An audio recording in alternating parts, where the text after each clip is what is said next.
truth is the most convincing story that maps onto reality, and that's why the central narrative is falling apart. Right now in the United States, people should not be walking around with masks. We must see the central narrative for the fiction that it is. We are Americans. While elections are sometimes messy, this was a secure election. The founders began the fight for human liberty and self-governance, and it's up to us to finish the job. I'll tell you what, we are in a truth emergency right now. This is the end game.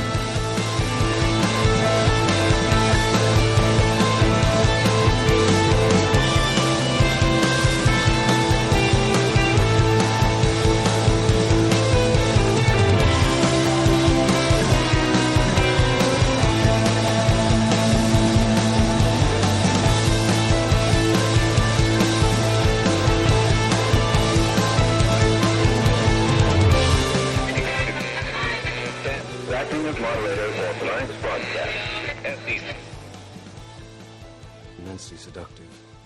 Quite sure he's right. An obsessionally neurotic. Pretty dangerous, in fact.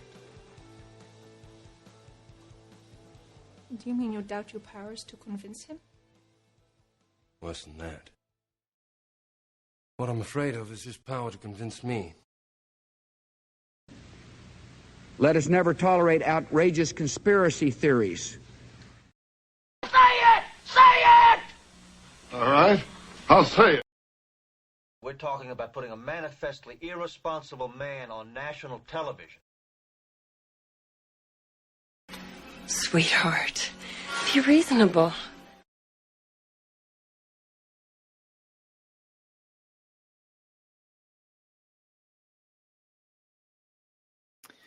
It is Thursday, January 16th, 2025, the 1457th day of dystopia. I'm your moderator, Chris Paul. Let's be reasonable. So, yesterday we did the subscriber stream. So, if you're out there and you're not a paid subscriber to the Substack, you would have missed that. We're going to pick up with some of the concepts there. So, I'm going to try to recap as quickly as possible. On Monday, we talked about Monday's episode was called Surprise Party, and I compared how things can be fake that you experience as real based on your perspective and the sort of situation we're talking about. And I used the example of a surprise party where the wife or the girlfriend throws the husband or the boyfriend, however you want to construct your situation here, a surprise party. And invites a bunch of that person's friends. The friends are all going to come. And at some point before the surprise party happens, the person who's meant to be surprised finds out about the surprise party and therefore can no longer be surprised. Now, he may or may not divulge that to the person throwing the surprise party. Sometimes that person's going to get very mad. They've made this elaborate plan. They made sure to let everybody know not to divulge the plan. And then someone's gone and divulged the whole plan. And then the plan is broken for everyone. The mystique is gone. There's no way to still surprise. Frank was his name. So if they carry on with it, then multiple people are going along and playing some kind of trick. Okay. First and foremost, the guy who's meant to be surprised, but now can no longer be surprised. If he doesn't tell anybody whatsoever, and he decides that he's going to act surprised anyway, then he's faking it and no one else knows about it. So it's not actually a surprise being exchanged there. So what we have is a fake surprise party, okay? Now, it's possible that he tells some of the people who are invited to the party, some of his friends, he's like, yeah, you know, Karen's throwing me a surprise party. I found out about it. I'll hang out with you guys. We'll all have a beer. I'm just going to go along with it. Please go along with it as well, right? So now they're in on it. And everybody else is kind of getting faked out by what they're in on. And so you can go around and figure out different permutations of how this situation could play out and what it would mean, depending on the person's perspective, about whether or not it was a real event or a fake event. It's a pretty important thing to understand, particularly when we are analyzing surprise parties so often. And I think I'm just going to call false flags and mass drama events surprise parties at this point, because there are people who are in on the trick. It's just not any of us. And I communicated that yesterday by saying that from up high, from the top level, the fires in Los Angeles don't look like your neighbor's house burning down. From the top level, it looks like a construction project. And you could say the same thing about the war, the Israel-Gaza thing that is resolved or not.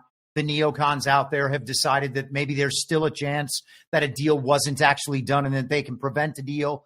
They've also decided that maybe this is only a hostage deal and we still get to war as hard as we want with Hamas. There's no two-state solution anywhere in here. Hey, neocons, if Israel is negotiating with a terrorist organization, then that's pretty much a state, okay? It's not a hostage deal. Let's just give that a break. I mean, 6 months ago, Trump was like, yeah, there's no hostages. Said they're dead, said they're gone, said they're probably dead. Goes along with whatever. That's fine. Whatever their narrative is they want to tell. He's not looking to cause a controversy about the hostages. He's just looking to remove it as leverage because it's not leverage. It's a TV show. And you should be able to tell that because it's all winding down right about now. Donald Trump set this up last week. Major thing down at Mar-a-Lago, said all hell's going to break loose unless this deal gets done by the 20th. Did he know that Biden and Bibi were already going to have a deal by the 20th and then they could extend it again? And then Trump just once again hijacked their narrative and took it off in his own direction, leaving the neocons defenseless because what are they going to do? Come out against Trump and his deal? The American public doesn't want wars. There are some evangelicals out there who think we should annihilate the entire world in order to save that little regime proxy state on that little plot of land in Palestine forever. That is our destiny. Doesn't matter if they lie about the heritage of biblical Israel on down to the global proxy state that exists there now.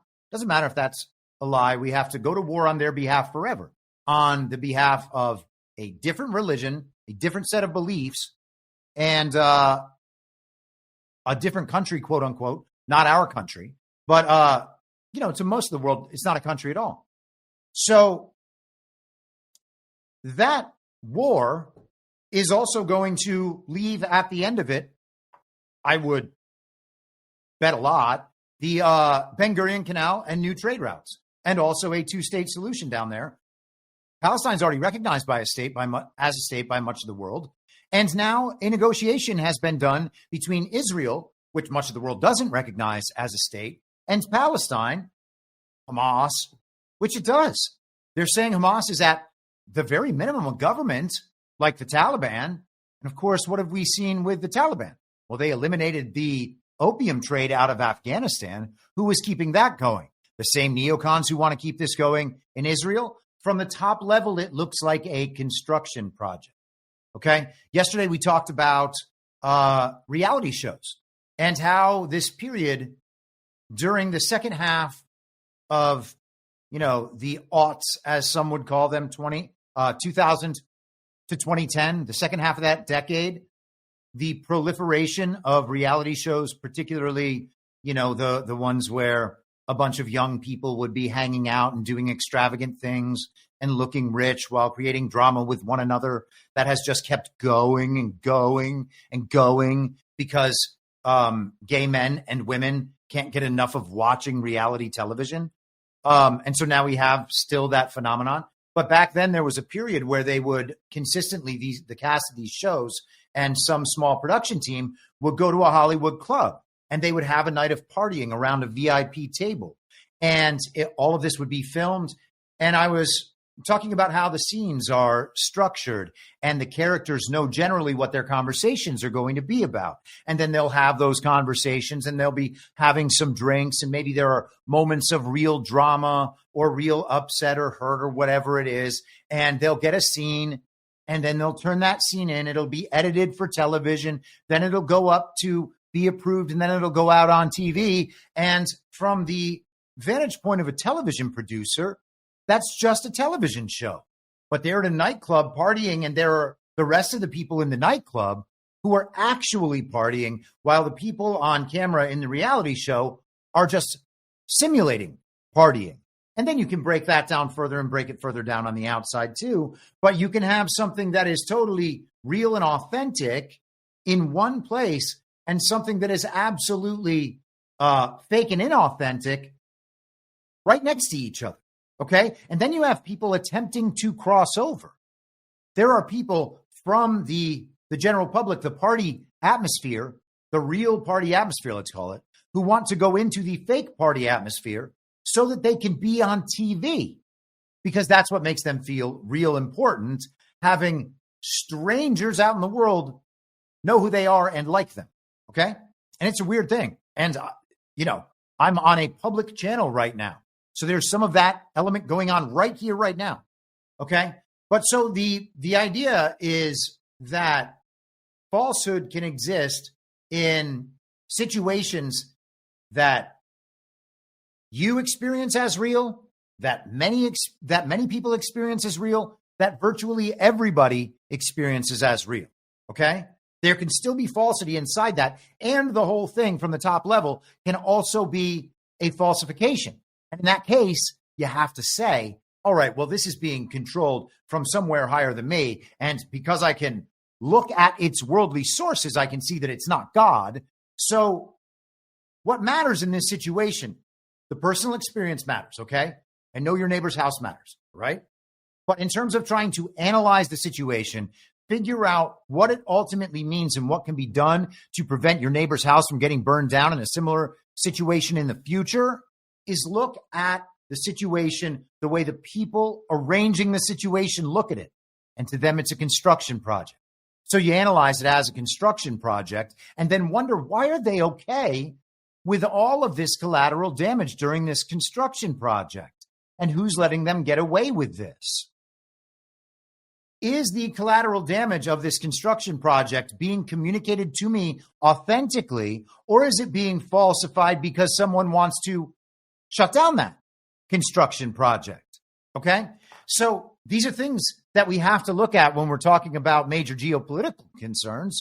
Otherwise, we are leaving multiple levels of our thinking and discernment up to what is on television. We choose that at some point there's an upper limit. They would never lie past this point. Okay? And then everything beyond there, you're just like, well, they'd never lie beyond that point. So we can accept all of that stuff as true and then analyze it from there. Well, I don't accept any of that stuff as true because it's not true. You can see the way that they are handling it. There is an entire communications operation and strategy connected to the handling of the Los Angeles fires. In the same way there was a communication strategy mapped out and executed during COVID. Okay. If you don't believe me, you can go back. We haven't talked about this in a while, but you can go back and look for the document entitled, in fact, let me see. I think I can just pull it up here quickly. This was a file I used to often refer to. There was a document out of the Johns Hopkins Center for Health Security in 2017, I believe it was released, and it was called SPARS Pandemic 2020. Hold on, let me just pull it up. Here it is. SPARS Pandemic 2025 through 2028, a futuristic scenario for public health risk communicators. Okay? Here you have all of the names, the team members: Johns Hopkins, Bloomberg School of Public Health, Center for Health Security. All right. We just talked about the Caruso centers at USC and at Pepperdine. This is what oligarchs do. They put their name on academic centers, and those academic centers do studies to support the agenda of the person donating all the money. So look at this. Chapter 1, the SPARS outbreak begins. A possible cure, a potential vaccine. Users beware. Going viral. The grass is always greener. The voice, are you talking to me? Changing horses midstream. Oh, you can't do that. Head of the line privileges, standing in line, protesting online. Don't put all your eggs in one basket. Oh, I'm sorry, that vaccine didn't work. You know what I mean? They go through. These are all the ways you're going to talk about everything throughout the time. Look, right here, the social media, right there on the preface.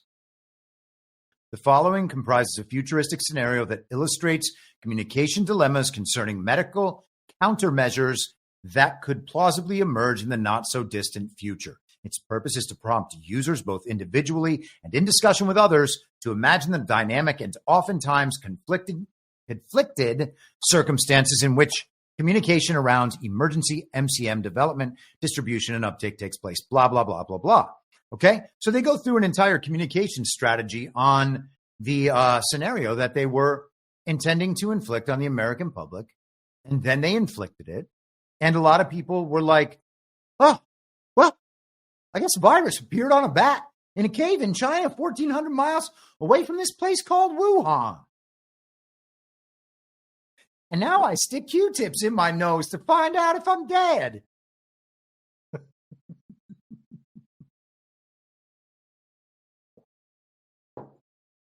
Okay, you know? Or you can say, hey, something seems a little off about this whole pandemic thing. It's like they are just planning out what they're going to tell us, and it has no bearing on reality whatsoever. Oh, they're going to tell us we all need to save one another or else we're killing grandma. Hey, why are we locking down our economy the fastest possible way to destroying the lives of the most possible lower class, lower middle class, and middle class Americans, and even upper middle class Americans? That's what happened. Why did we do that if we were trying to save lives? That is the surest sign you're going to lose lives. And of course, hundreds of millions of people around the world went into extreme poverty, and the United States was decimated. And by the way, that right there was the economic collapse and the Great Reset. There might be another one. But I think that was probably the big one, and it wasn't described to us that way, of course, because we had this cover story. And Trump, used that and was able to reroute this global narrative. But it was planned from the top. And if we stopped messing around in the weeds about sob stories about how people are being treated, and again, I know people were treated terribly, but you know what we did while following all those sob stories? We didn't focus on the people who were treating everyone terribly. Instead, we were just emoting because of the situation we found ourselves in. All right. So it's important to look at that top level, because their perspective is the one perspective that actually tells the truth of the situation. The LA fires are a construction project. It might be other things too, but at the bottom of it is a construction project as viewed by the global regime. That is, they're making their moves for the smart city, for the 2028 Olympics, and for the entrance into that 2030 agenda. That's what they are doing at their global cities around the world. And Los Angeles, of course, is one of those. And, I spent 18 and a half years there watching it degrade in exactly this fashion. It's the most corrupt place on earth. It has totally fake elections. It is through and through a communist state. And if we weren't so deceived throughout our lives about what communist states were, and the fact that our media and historical authorities were the ones who determined that on our behalf as the experts, that we could not determine these things for ourselves, we would have recognized these things much, much sooner and much earlier. They are like that. They are not another way. They are like that. Donald Trump today put out a really interesting post on Truth Social. Speaking of showbiz, there is in fact no business like show business. And I was talking to my friend's ghost of base Patrick Henry today on kind of our differing opinions about the status of Benjamin Netanyahu. He believes that once a villain, always a villain, and he may well be right. I also believe that there is some chance, at least, that that's our boy Yuhu he's talking about. And it seems to me that Benjamin Netanyahu's primary role of the last few years has been to out the neoconservative, militant worldwide Zionist project that has been ongoing for the last, I don't know, I'd say like 129 years. I remember a few weeks ago when Trump kept saying that that was the most important election in the last 129 years. I wonder what he meant by that. But anyway, I think that might be our boy Yoo-Hoo. Regardless, what I said to him was the story that we have been told throughout our lives is a story told only by liars. Only by liars. Okay? We will have an occasional truth teller every now and then in public life. Very often not. Donald Trump has a way of being a catalyst for truth. He doesn't even need to tell the truth at any given moment because he is such a lightning rod for constant criticism that whatever he says, both of those sides who lie about everything will find something to get mad at him for and then expose their actual positions and motivations. So he is a catalyst for truth. I don't even need Trump to tell the truth. It's just what he is.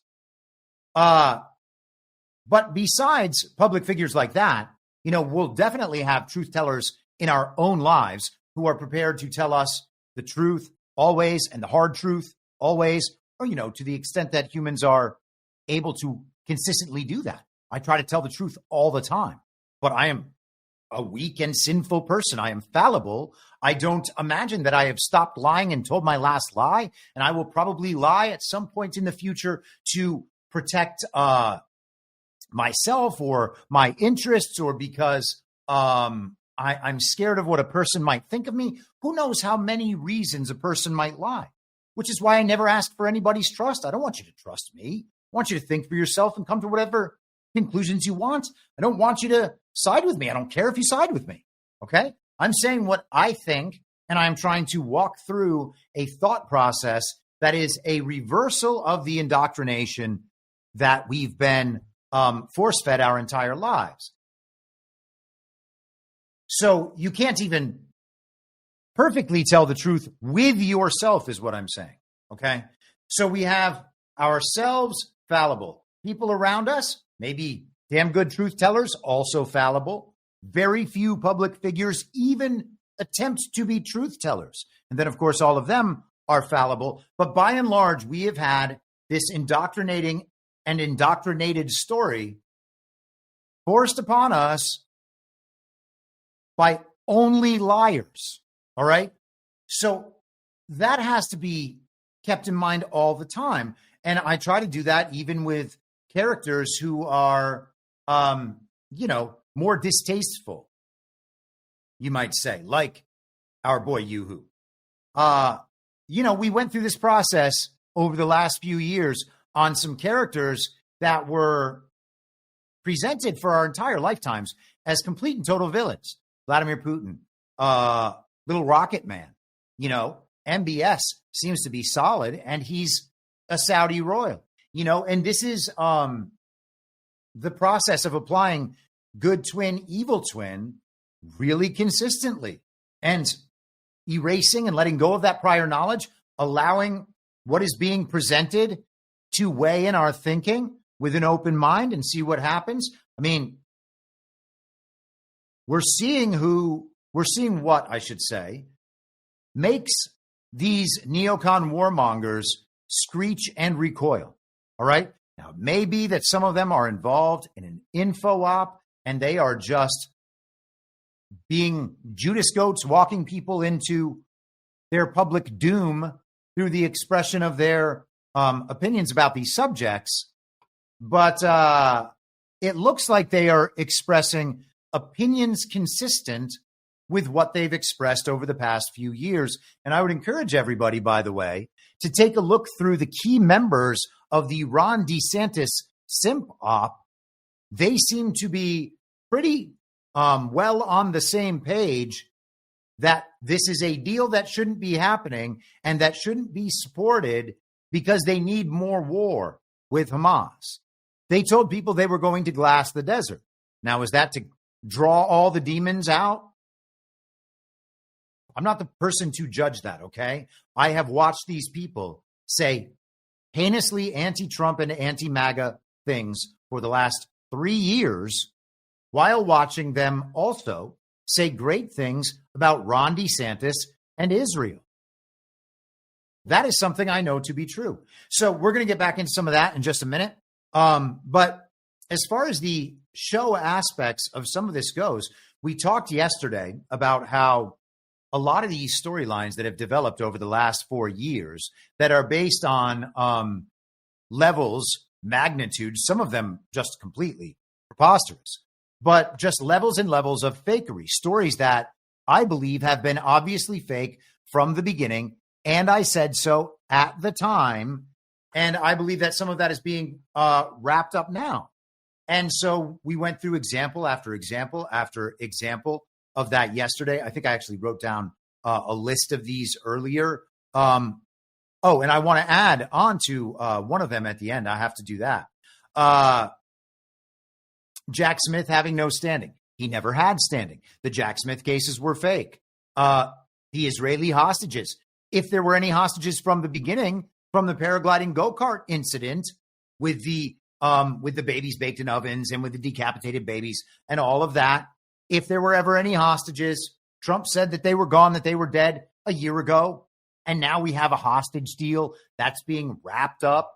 Okay. The hostages are no longer a thing. You don't have that anymore. Trump's taking credit for it. Biden's taking credit for it. So that means that Americans on both sides of the Uniparty, people who have been totally clueless to all of this, and they're taking their political sides, but they don't really care. They just want the problems to stop and to go away.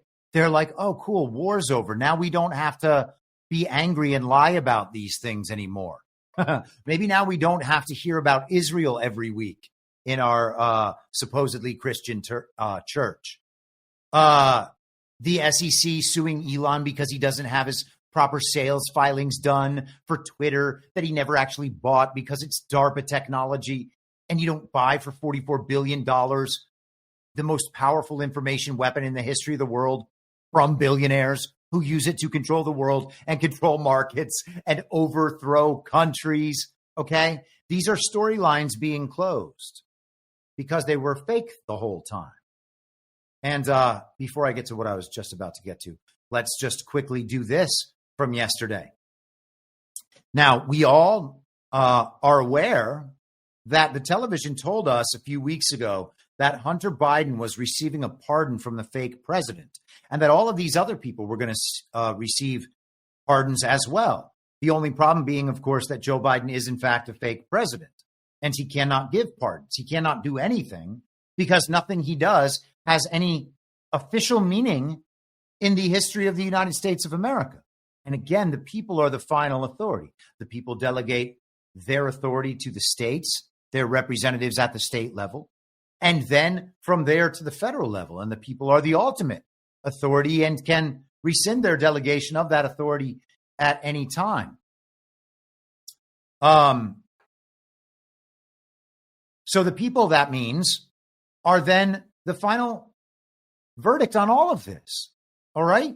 Joe Biden can't just give out official pardons when he's not really president. And it doesn't matter what the courts say. It doesn't matter what the legislature says. When the people come to understand that Joe Biden was never elected, he was never certified, he was never inaugurated, and his presidency is null and void, that's that. There's not another thing. They can't appeal that. The people are the final authority. All right? So none of those pardons matter in any way. In any way. Here is Paul Sperry yesterday. Paul Sperry reported extensively for Real Clear Politics, which, by the way, is a Charles Koch institution, and we'll have to go through that Donald Trump Truth Social post in just a moment as well. But Paul Sperry, right here, he says, developing Hunter Biden is missing from the Justice Department's pardon database in spite of the, quote, full and unconditional pardon, end quote, his father, the POTUS, granted him last month. His clemency does not appear in the case files and can only be accessed through the FOIA library, developing. Oh, you don't say, you don't say. How could it be? Say it ain't so, Paul. So I forgot to do this yesterday, and that's upsetting to me because I wanted to make my point thoroughly and completely. And when I don't do that, I immediately begin kicking myself until I am able to straighten that out. USA Today, this is from December 3rd and then updated December 4th of last year. President Biden, already got it wrong, bypassed Justice Department in pardoning son Hunter. Court records, okay? And so we already kind of went through some of this back then, and maybe we didn't give it enough attention. A federal judge in Delaware formally ended the gun case against Hunter Biden on Tuesday after President Biden gave his son an unusually broad pardon without going through customary processing by Justice Department's Pardon Office. Justice Mary Ellen Noreika terminated the indictment on 3 gun charges related to Hunter Biden's purchase of a revolver while he was addicted to illegal drugs. It's almost like the case never happened. The fake case, the Jack Smith case against Donald Trump, never happened. Okay? Wasn't a real case. They're telling you right here, this is also not a real case. A fake pardon was issued by a fake president, and the fake court case then immediately went away. And the person, this judge, Mary Ellen Noreika, might not have any clue that the rest of it is fake, although she should if she was actually doing her duty to the people and the Constitution. It would actually be on her to recognize that fact. But hey, who cares at this point? It's all so corrupt, right? These are the examples of how people can simply just go along with it. She thinks it's real. Oh, I'm doing my job. He was pardoned. Did she check if the pardon was properly done? Or was it fake? Okay? And it's okay if it's fake. But let's just then call it fake and say it's fake. All right? Let's not pretend that somehow if it is fake, you can't call it fake. Well, you can't call it fake. I understand how each and every single element the entire time rested on no foundation whatsoever, and that was visible to everybody, and we could have admitted it the entire time, and we could have admitted it enough the entire time that then everyone would have understood it was fake, and the plot line could have simply been closed because no one ever would have the capacity to care as the final authority to render judgment. We could have done that the entire time, but we didn't. And now a lot of people will say, well, no, none of this means it was fake. No, all of it means it was fake because the people are the final authority to render judgment on matters exactly like this. And not a single law, not a single anything was followed here. And he was tried for gun and tax charges. Okay? Shall not be infringed. No right to be taxed. That's the end of the story. A jury convicted Biden in June, and he awaited sentencing December 12th. But President Biden gave his son a full and conditional pardon on Sunday for any federal crimes he may have committed from 2014 through the end of the year, which legal experts called a very unusual clemency. Biden signed the pardon after huddling with his family in Nantucket, Massachusetts, for the Thanksgiving holiday. The pardon was, quote, not processed via application, end quote, through the Justice Department's Pardon Office, as is customary, according to an email from the senior deputy pardon attorney who isn't named in the court records. So, 2 things. 1, Biden, fake president.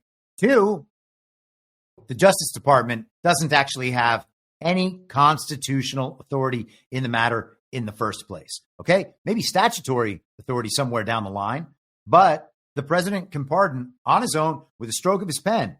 All right? So this is revealing actually the process that it has been the whole time. Regardless, Biden ain't president. Okay, so just another line, another storyline closed. And quickly, while we're on the subject, let's go ahead and do the Charles Koch Con Inc. post. This is Donald Trump going hard after what we consistently refer to as Conservative Incorporated. Okay? As of today, The incoming Trump administration has hired over 1,000 people for the United States government. They are outstanding in every way, and you will see the fruits of their labor over the coming years. We will make America great again, and it will happen very quickly. In order to save time, money, and effort, it would be helpful if you would not send or recommend to us people who worked with or are endorsed by Americans for No Prosperity, headed by Charles Koch, Dumb as a Rock, John Bolton, Bird Brain, Nikki Haley, Mike Pence, Disloyal Warmongers, Dick Cheney and his psycho daughter Liz, Mitt Romney, Paul Ryan, General, ? Mark Milley, James Mattis, Mark Jesper, or any of the other people suffering from Trump derangement syndrome, more commonly known as TDS. Thank you for your attention to this matter. Now, all of this might be kayfabe, and all of those people might be well under control, but the message is pretty unmistakable. That is a direct shot at Conservative Incorporated. They are going to have no say. These are the neocons. No say whatsoever in the Trump administration or government. In fact, they are being removed from the party. That's it. All right. There's no room for neocons because neocons are leftists. Neocons are globalists. Neocons are warmongers, and they all present themselves in the disguise of American conservatism and what they call, quote unquote, Judeo-Christianity. They are religious to the extent that the religion helps them gain power in their quest to take over the world. That is quite a statement. And as I said, again, we have Con Inc. out there today talking about how the deal that has been settled to end the scene or series, or what would you like to call it, a long-running, 15-month-running television series about the paragliding go-kart incident. They want that to keep going, and it's not going to keep going. And the problem with it no longer going, if both quote-unquote Democrats and Republicans agree that it's good that the Israel-Palestine thing end in a negotiation between Israel and the terrorists, then there's no issue anymore. And that's the real problem, because that's essentially what happened for the Uniparty when it comes to abortion. They had their controlled opposition dynamic. They protected it for 50 years or longer, and now they don't have it anymore, okay? They don't have that issue to fight about at the national level, and they don't have any way to maintain their abortion industry as they did before.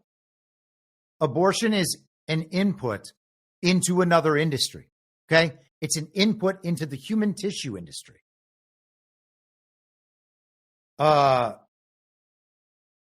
And pharmaceuticals and the science. Imagine giving abortion as a gift to Nazi scientists.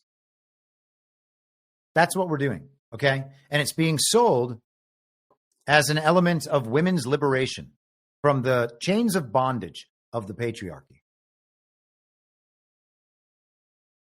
Man, I must have missed the patriarchy the last 10 years while everything in the world was being blamed on conservative white Christian men.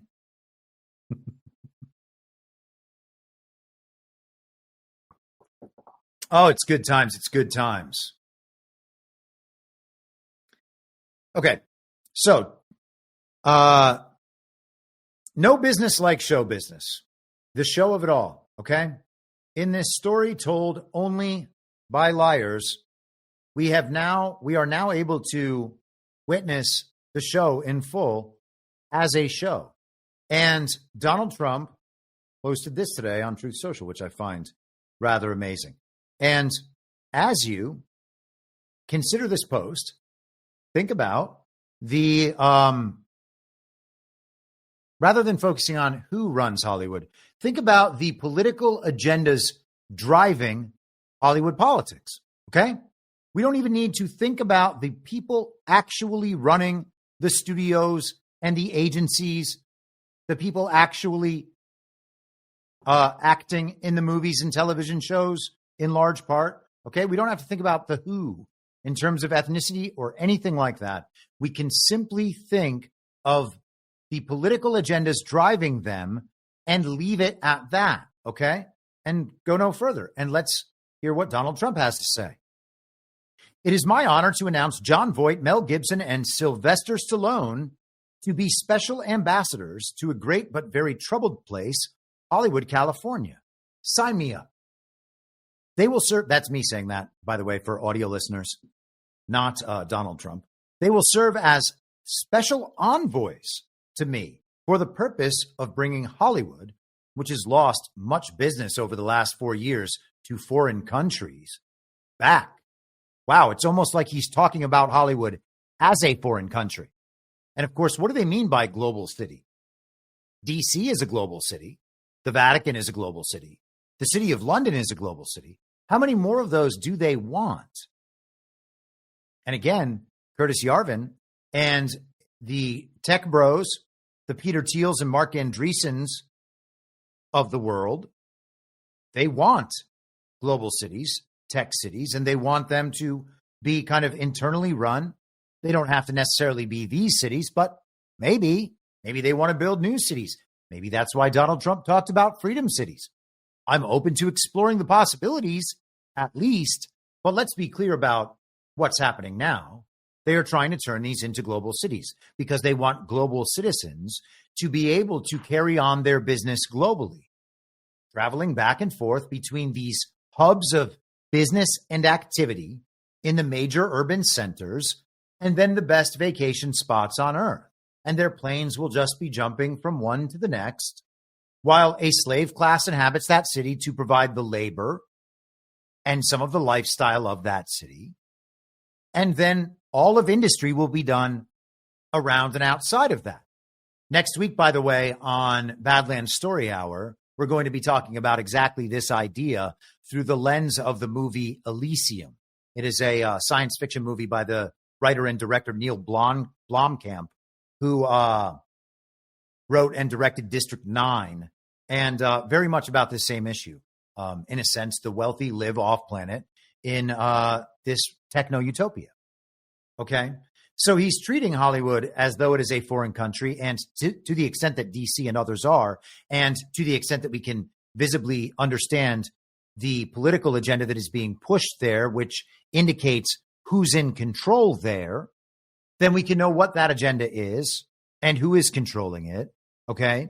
And the fact that the controllers represent a foreign occupying regime, in fact, the very same one occupying Washington, D.C. And of course, California is, as I said, a fully captured communist state, okay? So in very real ways, it is a foreign territory, and they are being his envoys to a foreign territory, or at least he has announced that in regard to the fantasy team. I wonder why not James Woods. Okay, so he wants to bring Hollywood, which has lost much business over the last 4 years to foreign countries, back bigger, better, and stronger than ever before. These three very talented people will be my eyes and ears, and I will get done what they suggest. It will again be like the United States of America itself, the golden age of Hollywood. Okay, now, what are these people's backgrounds? Interesting question. They are certainly American icons. Jon Voight and Mel Gibson have been recently very supportive, and I guess Stallone is online, but with, I guess, less of a presence, less of an obvious pro-Trump presence, or maybe I've missed it. No offense in any way to Sylvester Stallone. He's got a great movie coming out at some point this year, I hope, that I'm very excited to see, and that I think is just an all-American film that people will absolutely love. So I like all of this good stuff, but a very interesting way of describing these things. Clear that Donald Trump believes there is some considerable importance in what Hollywood has to offer, or at least a public communication needs to be done to get this back in order. Okay? Now, it's critical to understand that this is going to be a public negotiation. I've said for years now that Donald Trump is 100% of the time mid-negotiation in public. He is negotiating directly against the top levels of the global regime and getting the backing and showing off that backing of the American people to the global regime as leverage. All right? For all of time, certainly as far back as we know. And you know what? We can even leave that. We could go back 100 plus years. And for that entire period, you could even go back 129 years. But for that entire period, particularly throughout World War II, through these color revolutions that we can see, Vietnam, everything can be viewed through this lens because it is the same. It is the regime playbook, the one pattern. There's one pattern. They attempt to manipulate narratives through the media, through people's personal reputations. They destroy the projects. They kill them in the crib if they're able to do it with media. Then they use corruption and compromise. If they have something on you, if they have something on a business, they will use that corruption and compromising material, the corruption if they can buy you off, or the compromising material if they can't, and they will force compliance that way. If that fails, they go to financial manipulation on the individual level, destroy your credit rating, cost you your job, which is part of the reputation thing, make all your friends and family abandon you. These are the sorts of things that they do. They can debank you. They can censor you. They can do all of these things. All right. And on the country level, of course, then we're talking about sanctions and we're talking about currency manipulation. And they do those things. And when all of that fails, then it's to the military aspect if they have it. Control of resources, control of trade routes are all a part of that as well. All right. Those are the tools. And these are the tools for negotiation. And the leverage in the negotiation exists to the extent that those public communications methods are effective and that those economic methods are effective. And then obviously militaries can be very effective. They aren't able to use the military. They no longer seem to be able to use the economics. All they have left is the reputational damage they're able to do through the media and whatever corruption and compromise they're able to still wield. And that is it.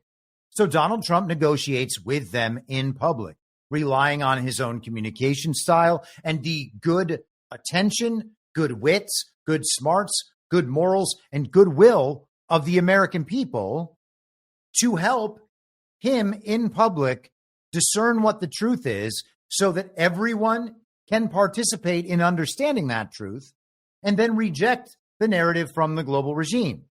Mid-negotiation all the time. So they are going to go out and carry on a public negotiation with the people who lead Hollywood. And that will basically be a public negotiation on the dismantling of their monopolistic power on that industry and the things they've used that industry to do. All right. Now, a lot of people would say that I'm being overly optimistic about what Trump is doing and what his plans are.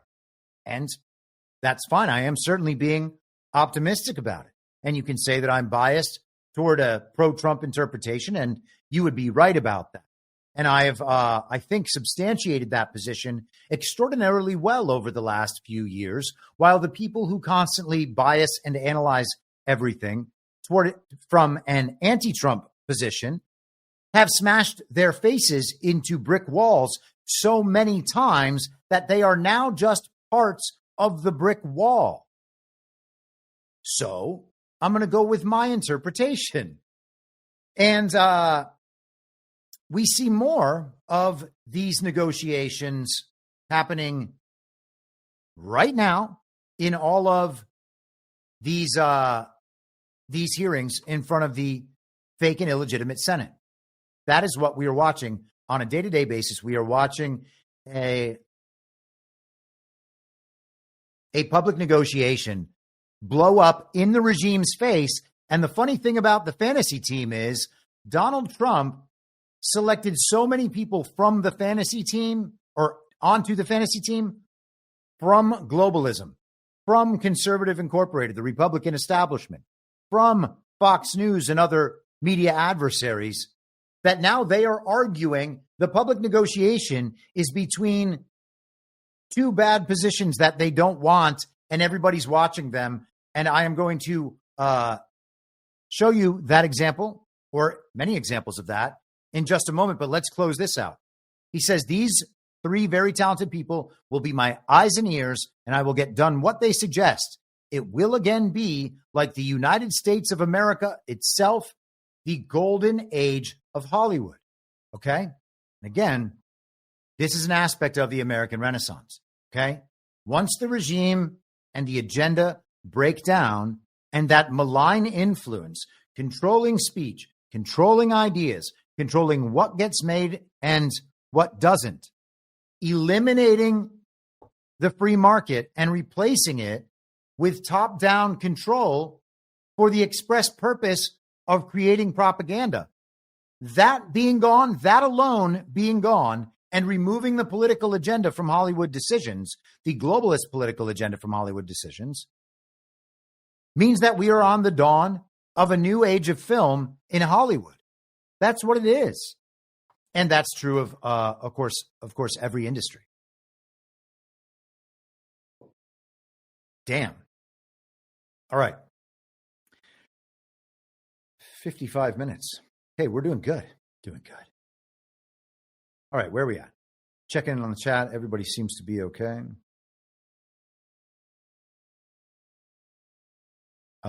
Swim John says it's being reported that Dave Sachs will have a role in the Trump administration. If true, very good news.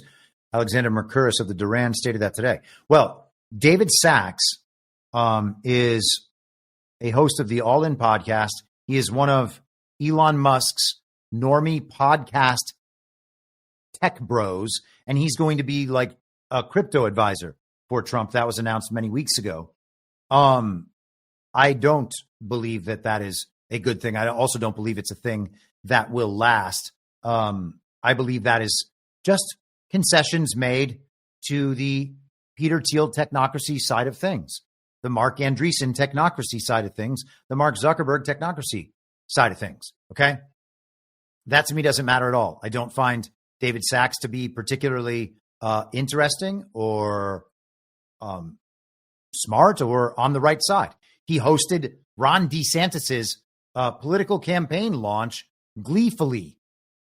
And it's just a normie podcast that happens to be big because tech bros retweet it. It is, not a fan. Not a fan. I hope that all these people get exposed in the process of this fantasy team, or it will happen soon following that. And by the way, while we are on that page, let's go ahead and have a look at this just today. When last we saw Vivek Ramaswamy, he was telling us that we weren't good enough to have jobs. No, he was saying that we need to import foreign labor because Americans are too dumb and lazy and addicted to the television to be able to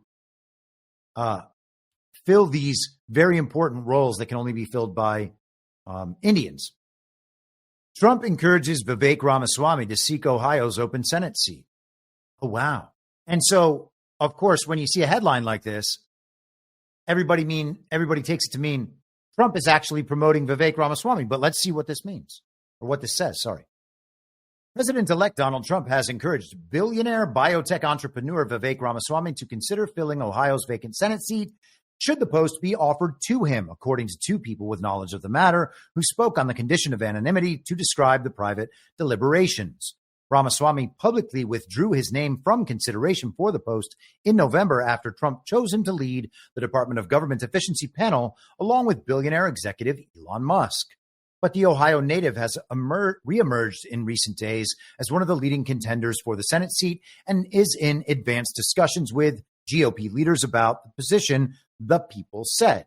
So Vivek Ramaswamy, again, is a representative of that Peter Thiel, Mark Andreessen contingent and big information operation.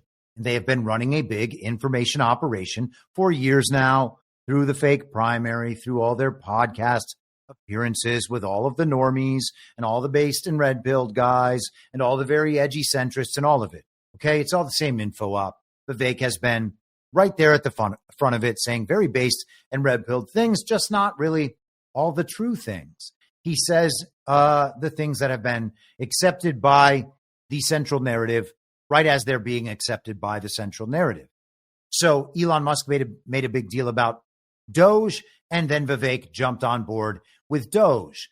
Then Vivek shat the bed, and now he's trying to get the Senate seat again. And the leverage for that is being pushed by, what did they say? Two people with knowledge of the matter. Two people with knowledge of the matter say Vivek is going to be the senator again because maybe the Doge thing's not working out so well. Maybe like somebody realized it's not real or something, and that project's already getting done in different ways, and that this is only a cover story. Hey, I don't know. I'm sure all the people who fanboyed for 6 weeks over Doge would be very disappointed to hear that, but sorry. I mean, what do we need Doge for? Why are we applauding bureaucrats? Okay? Why are we applauding bureaucrats? That is so degrading. Please, these replacements will save us from our own government better than the other ones will. If you need saving from your government, just take your power back and disband it. Okay? I no longer recognize our government. That's it, right? Nothing violent. Nothing violence necessary. These people don't have anything. They're faking it. J.D. Vance, who previously held the seat, officially resigned Friday to serve as Trump's vice president. How about that? J.D. Vance is no longer a senator. Donald Trump is not the president yet, right? That's what we're being told, isn't it? He's not the president yet. When did Kamala Harris resign her Senate seat? Let's see if the machine knows. When did Kamala resign her Senate seat? I remember there being a delay in that till either the end or right after. She did it on the 18th at noon. Okay? They waited right down till the wire because people were worried that Trump might try something. Apparently, the worry that Trump might try something is gone, despite how often it keeps being brought up by the tech types and the podcast bro types who just talk about assassination attempts constantly. So J.D. Vance resigned on Friday. That would have been, what is tomorrow? Tomorrow is the 17th. That would have been the 10th. Okay. So 8 days earlier than Kamala did in 2020. Under Ohio law, Mike DeWine, the governor, will appoint a replacement for the next 2 years. Then a special election on November 3rd, 2026 will decide who serves until the term expires in 2029. While the decision rests with DeWine, Trump has personally appealed to Ramaswamy to accept the appointment if offered, the people said. Okay? So, does this article say that Trump personally appealed to Ramaswamy to accept the appointment? Or does the article say that according to two random people we will not name, Trump suggested Ramaswamy accept the appointment? Well, it's the second one, okay? So that's not anything.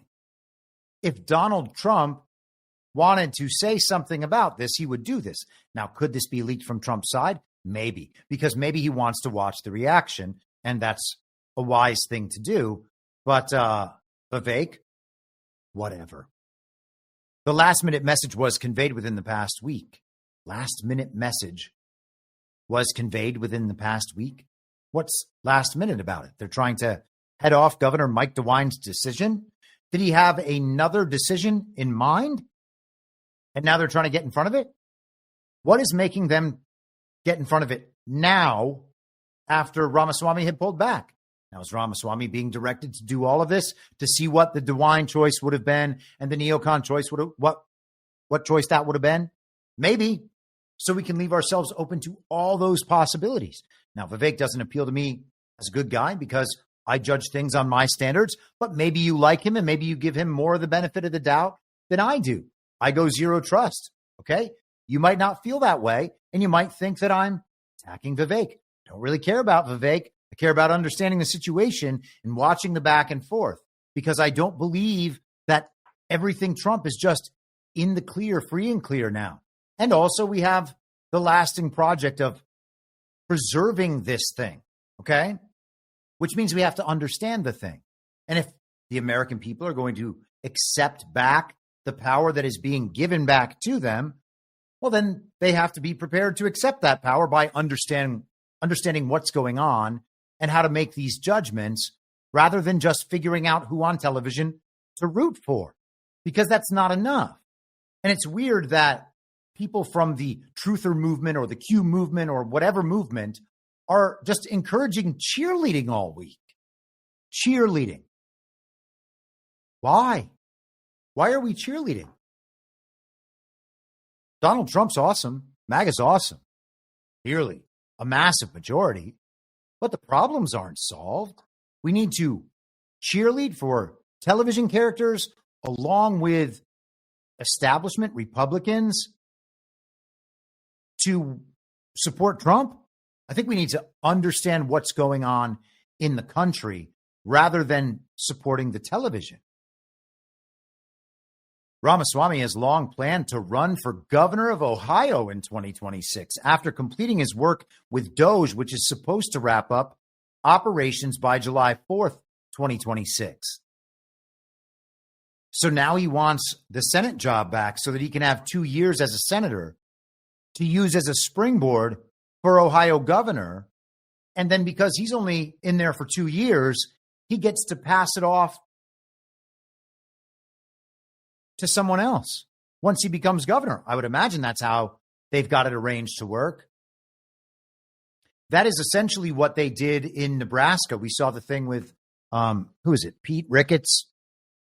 And let me see this. I'm going to ask the machine really quickly. Maybe it can give me a good summary. Did Pete Ricketts choose his own?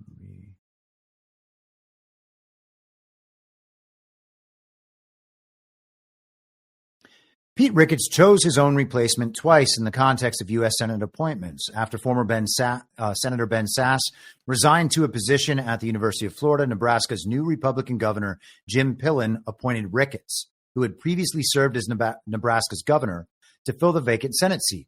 This appointment was significant as it allowed Ricketts to return to a position he had previously held. Additionally, Ricketts is currently running in a special election to complete the remainder of Sasse's term, which ends in January 2027. That wasn't the full answer I was looking for, but there's something similar with that situation over there. We won't belabor it. It's unclear how the appointment would affect Ramaswamy's leadership of DOJ, which is not an official government body. No, it's not an official government body. It's not a real government body either. Okay? It's a position on the fantasy team. It would be like doing a fantasy football draft under the understanding that you were going to draft individual defensive players as well and track defensive stats.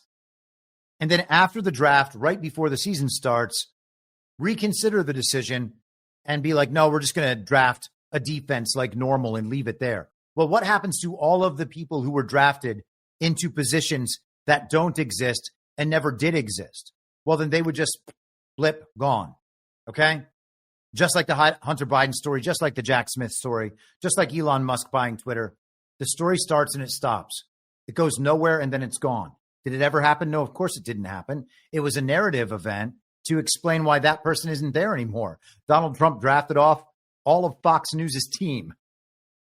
If there was a next wave for Con Inc. and the Republican establishment, it has been systematically spotlighted and systematically dismantled. And I've been saying this for now nearly 3 years, maybe more than 3 years. I think we started talking 2022 about how it was rhino hunting season throughout the entire year. And here we are getting the last rhinos, the superstars at the very top. And I think that's what this is because, of course, they represent various parts of the global regime, particularly Zionist factions in that global regime. And I had to really upset Perplexity today because for the longest time, it kept going over and over again, trying to tell me that I hadn't just fed it a PDF, that I did in fact feed it. So I wanted to figure out, and I'm just going to touch on this briefly because we're on the subject. I wanted to figure out in Edwin Black's book, The Transfer Agreement, which chapters specifically talk about the Zionist global governing bodies warring with one another over who would get to partner with the Nazis in this business deal to ship European Jews down to Palestine to set up the proxy state. Okay? Which ones of them would work with the global bankers to be able to push this money into the Nazi regime, have them confiscate all the Jewish property, and then transfer it and the people down to Palestine to set up Israel.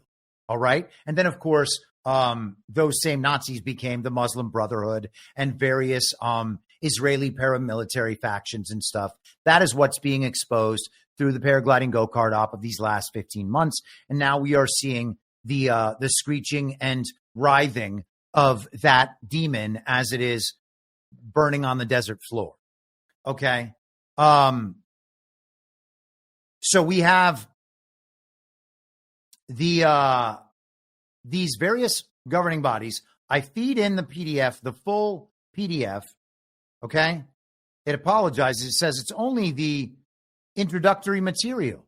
You didn't give me the whole book. I said I just gave you a copy in PDF form.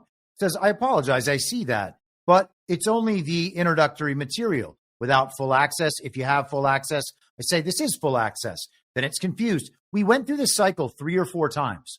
Okay. I apologize, but I respectfully point out that the search results do not contain the full text, only the introductory material. You can see how long this keeps going. All right. I keep asking it. Why? Why can't you answer my questions about the full text? I rearrange the question so that it says every element so that it can give it to me all perfectly. Again and again and again. No answers, no answers. And then finally, I don't know how it worked, but I said which Jewish global governing bodies are featured in the book. And it said the Zionist organization. They represented various factions within the Jewish community and played a crucial role in discussions with Nazi officials. The Jewish Agency for Palestine. This organization acted as a representative body for the Jewish community in Palestine and was heavily involved in negotiations surrounding the transfer agreement. The American Jewish Committee, same thing. How to respond to Nazi Germany. The World Zionist Organization, okay? And Agudath Israel. And among these is also B'nai B'rith and some others. And so I said, so then there are global governing bodies influencing geopolitics through the use of media and finance. And it reiterates that, yes, these are discussed throughout the book. So the negotiation is absolutely going on, and it's going on in front of all of us at all times. And the negotiation is who will be put in leadership of what positions, what their agendas will be, how they will interact with the global regime. They want their elections left in place. They want their taxes left in place. I was watching the Senate hearings for Scott Bessent, who is the Treasury Secretary nominee on the fantasy team. Scott Bessent, as we presented last week, is a board member on the International Crisis Group, or was when they put out that report in 2019 on Venezuela. Hold for 1 second.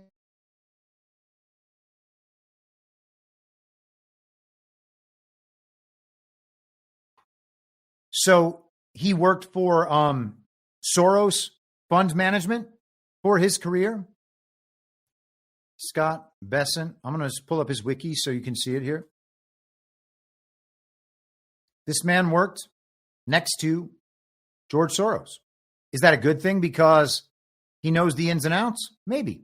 Or is it a bad thing because he actually represents a belief set of globalism?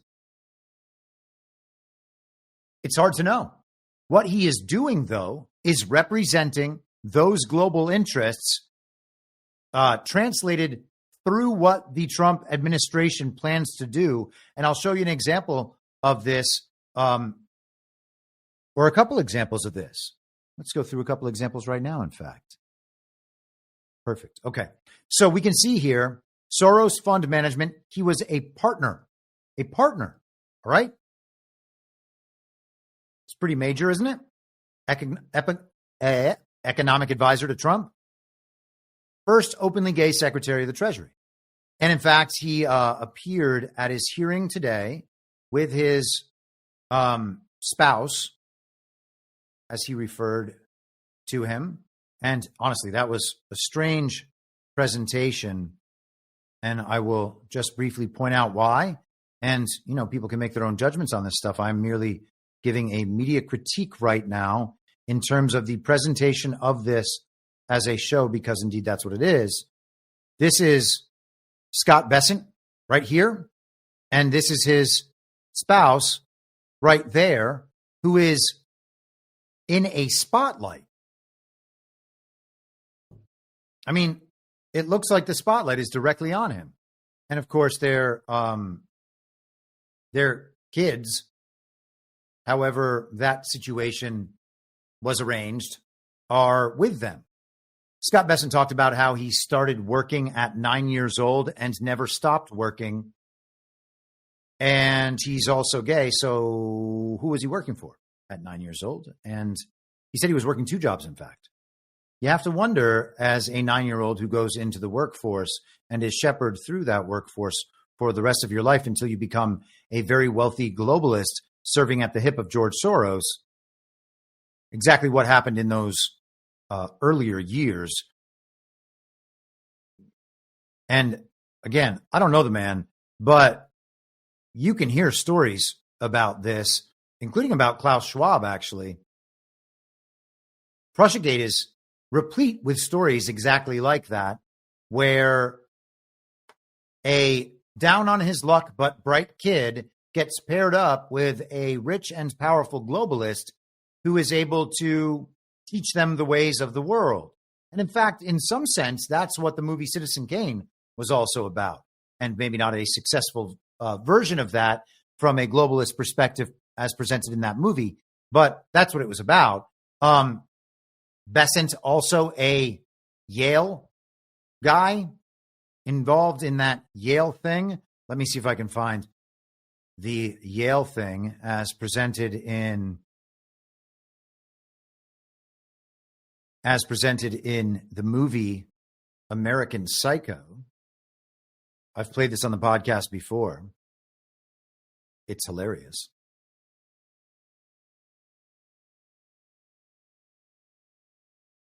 Here we are.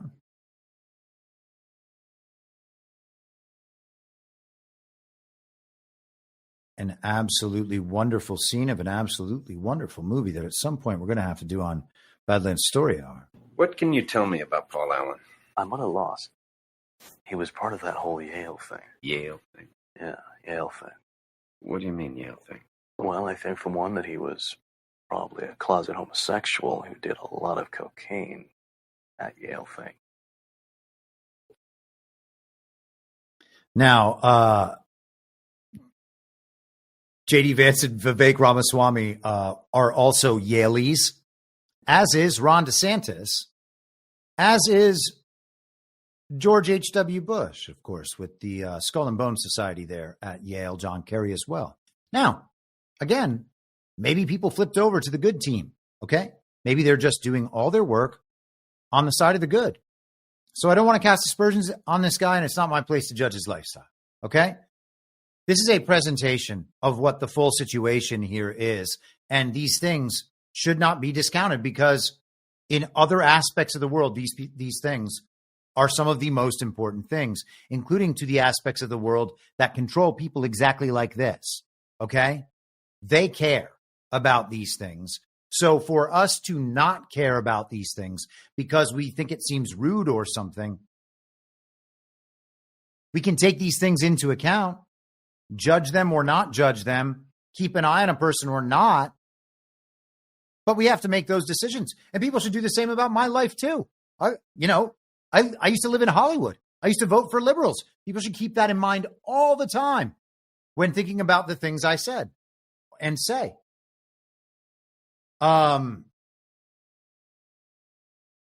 Okay, so let's view two clips of Bessent. And listen, there are times in the hearing this morning where it seemed like Bessent and some of his interlocutors were doing a commercial for the IRS and for taxes, okay? Because all sides of the regime need the taxes to stay in place. They need the system, in some regard, to stay in place. Trump's going to get rid of all taxes, I think. I did an episode last June called Read My Lips, No Taxes. I've talked about how taxes have to be removed for a long time and how it seemed like the IRS has been, in my mind, wrapped for years. And maybe they're wrapping a few things up with legal issues and the like, following things up here and there, maybe going after actual fraud. I don't know. But they've got to be wrapped up. Donald Trump just suggested this week on Truth Social that the Internal Revenue Service be changed into an External Revenue Service. That's big news. And so Bessent then was asked a number of questions about tariffs, including by Bill Cassidy.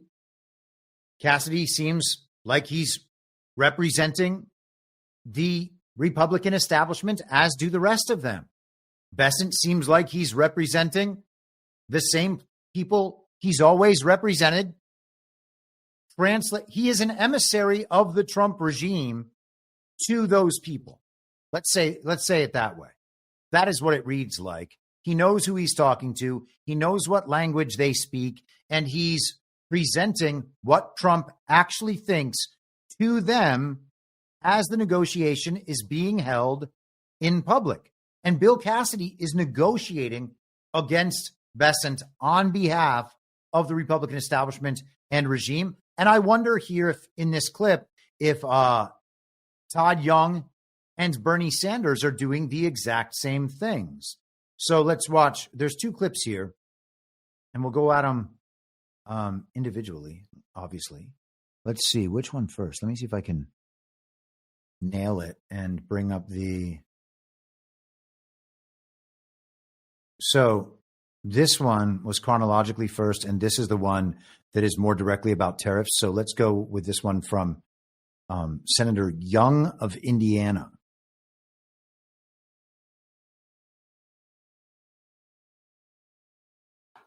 In terms of the application of tariffs, a skilled negotiator might sometimes use broad tariffs to gain leverage. And then in other cases, a more sector-specific approach could be effective. So what criteria or perhaps benchmarks would you use to inform your decision to go with across-the-board measures or more surgical tariffs? And do you believe there should be any built-in caps or triggers to prevent an unintended escalation? Senator Young, I haven't been confirmed yet. President Trump. Now, let's be clear. Young is asking for details on what the tariff program is going to be because he is expressing certain viewpoints and concerns. Are they his concerns? Give me a break. That doesn't even read as plausible to me. Now, Bessent multiple times today bugged the hell out of me and then tried to get himself back on track. But he was representing, and they're asking him questions about his own positions that are in direct conflict, actually, with the Trump administration positions. Now, if he was directed to give these answers, I would be awfully surprised. it seemed as though he was speaking for himself and people he has spoken for in the past. At one point, he hold on, let me find the exact. Yes. At one point, in one of his conversations about climate change, he suggested perhaps, and I think that this was the one with Bill Cassidy. I want to remember, and it was around that point in the hearing. It may not have been Cassidy. But he suggested carbon tariffs. Carbon tariffs. That that countries would like charge one another for how much carbon they produce. Really? We're going to go back to measuring carbon? When has Trump ever suggested anything about measuring carbon or carbon taxes or carbon tariffs? Why is Scott Bessent representing that as a potential plausible opinion? Was he directed to do that? I really don't think so. It seemed like he was presenting a negotiating position right there for people who still wanted to keep the climate change farce going. Senators were getting mad. Oh, he calls it a hoax. Oh, I don't believe it's a hoax. I believe climate change is real. Oh, Lee Zeldin said that today, by the way. He said climate change is real. And maybe he's talking about it the same way that Elon Musk is talking about it. Like over millennia, over many, many millennia, maybe the weather, the temperature of everything changes slightly. I don't know. So let's continue here. So Bessent holds himself back, and then he says, I think that this is what the Trump administration would say, which is what every answer from all these people should be when they are asked about policies. I am here to execute the president's policy. We are told the Treasury, it's too impossible to do that because it's their job to control economies on behalf of the global regime. That's what they've always done in the past. No more. It's being brought back under Treasury, the Fed, the IRS, and then it'll be the External Revenue Service. But Bessent has a great breakdown here of what tariffs will be used for, how the president thinks of tariffs. So let's hear that, and then we'll pause again. Isn't in office, but I would imagine that you, the American people, should think about tariffs in three ways under the Trump administration.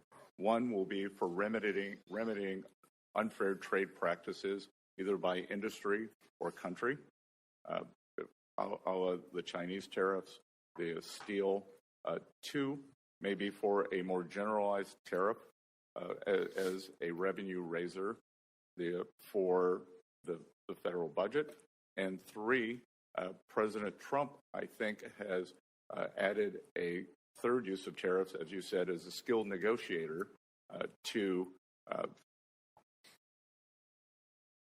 he believes that we've probably gotten over our skis a bit on sanctions, and that sanctions may be driving countries out of the use of the U.S. dollar. So the tariffs can be used for negotiations, whether it's for Mexico on the fentanyl crisis. I think you and the American people should think about those three broad categories. Thank you, sir. So, one, we have to even out price manipulation. The first two are economic and practical, and the third is about leverage. Okay? If you want to do business here, you are going to have to pay to do business here. That is the Trump policy. He says, Trump believes we've gotten out in front of our skis on sanctions. That means they have manipulated the world's economies to a point where now the world is rejecting their currency. Okay? That's all the leverage. That's all the leverage. Scott Bessent is saying, you don't really have that leverage anymore. So we're going to use this for the leverage instead. And this will be one country against another country. And it's not going to be a fully globally planned system that you just get to watch operate as you manipulate it and force countries, governments, and people to do as you command. That's what that is right there. That's amazing as far as I'm concerned. We've gotten out in front of our skis as far as sanctions are concerned. Who's we? Does Donald Trump mean the United States? Is Donald Trump part of that we? Donald Trump and the United... Oh, sorry. That was probably a terrible sound. I hit my mic. Did Donald Trump and the global bankers, the Uniparty, get out in front of the skis when it comes to sanctions? Or was that the global regime that's done that all the way around the world using control of the U.S. dollar to accomplish what their foreign policy and negotiations cannot? Yes, that's them. That's not a Trump thing. So he certainly can't believe that he has gotten out in front of the skis. He can't believe that his administration has either. So who is Bessent's we? Who is the we that Bessent usually has spoken for in the past? And heard that way, it's an entirely different statement. He's saying Donald Trump believes that we've gotten out in front of our skis on sanctions, and so it's just going to be this now. And so I'm sorry to tell you, those practical matters as regards sanctions do indeed matter, but it's this third one. You can't have a fully planned economy if different countries are negotiating different trade deals all the time, okay? Free markets and free trade, more specifically, free markets are free markets. Free trade to globalists means globalist free trade. It means they plan the entire economy in whatever way they need to, and whoever won't go along with it will be leveraged into compliance. Again, first through the media, corruption and compromise. Then economics, those are the sanctions. That is step 2 in that chain of manipulation and overthrow. That's no longer an option. That's what's being said here. Okay? So that is big. And I don't know if Bessent is saying that to let them know and he's fully on board with the program, or if he's just communicating the message. And he's talking about we as in we, the people who plan societies.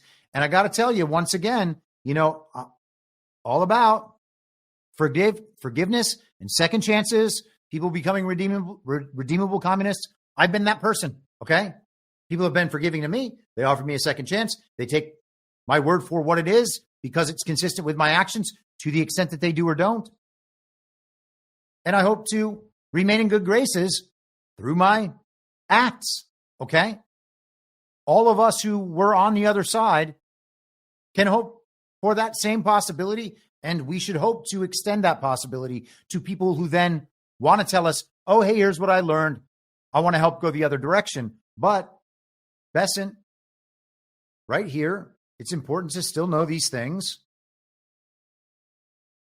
This is the document that we always go through from the International Crisis Group, imagining a resolution of Venezuela's crisis. In this document, they plot out the overthrow of the Maduro regime in Venezuela. It's not something other than that. It is only that. And it is a business presentation made to wealthy and powerful globalists like Scott Bessent, who will ultimately make the investment decisions about whether plans like this will, in fact, be implemented. And here we are, the Board of Trustees. And where is he? Where are we here? Here it is. Okay. Right there, Scott Bessent on the President's Council of the International Crisis Group, right? It is necessary to know that. Snowcat Operator gifted a subscription earlier. Thank you very much. AJC3 gifted 5. Thank you, Jay. That's awesome. You guys are great at this. Thank you. What a cool thing to do, honestly. Team Smooth, $10. Thumbs up. Thank you. All right. So that's clip 1. Let's go to clip 2. This is with Bernie Sanders. Now, I've talked before about how the first time I got kind of semi-canceled in Hollywood was in 2015 and 2016 when I would not support Bernie Sanders. The same people who supported Obama, who I had supported, were supporting Bernie Sanders, doing celebrity wrangling for Bernie Sanders, and they were trying to recruit me into that. both of the people who did that, and the two primary ones work in Hollywood nightlife, much as I had worked in Hollywood nightlife. They knew a lot of people, and they are still very much dyed-in-the-wool communists and still pushing for Kamala and for Trump hate and for Trump in jail and for all the rest of it, okay? They were Bernie Sanders people, and I was anti-Bernie because Bernie's been a communist forever, and I was like, okay, well, no matter what, communism is the worst thing. And I didn't think that at the time, obviously, Hillary was a global communist, or I didn't think she was a communist. She was certainly a globalist. That was undeniable. But at the time, I was like, well, this is just how politics work, and that bad man is the other option. And obviously, I reversed those opinions. But even not supporting Bernie was enough to get me almost canceled in 2015 and 2016. So I've been watching Bernie Sanders say the same exact things for the entire time. He has never actually said what democratic socialism is. People believe he said it in a policy speech in Georgetown during that campaign. It's a 45-minute long speech where he says millionaires and billionaires over and over again. Talks about how good things are in the Scandinavian countries, which are primarily one society, all white, okay? And very accustomed to living with socialism. It's also not socialism that enriches them. It is the extent to which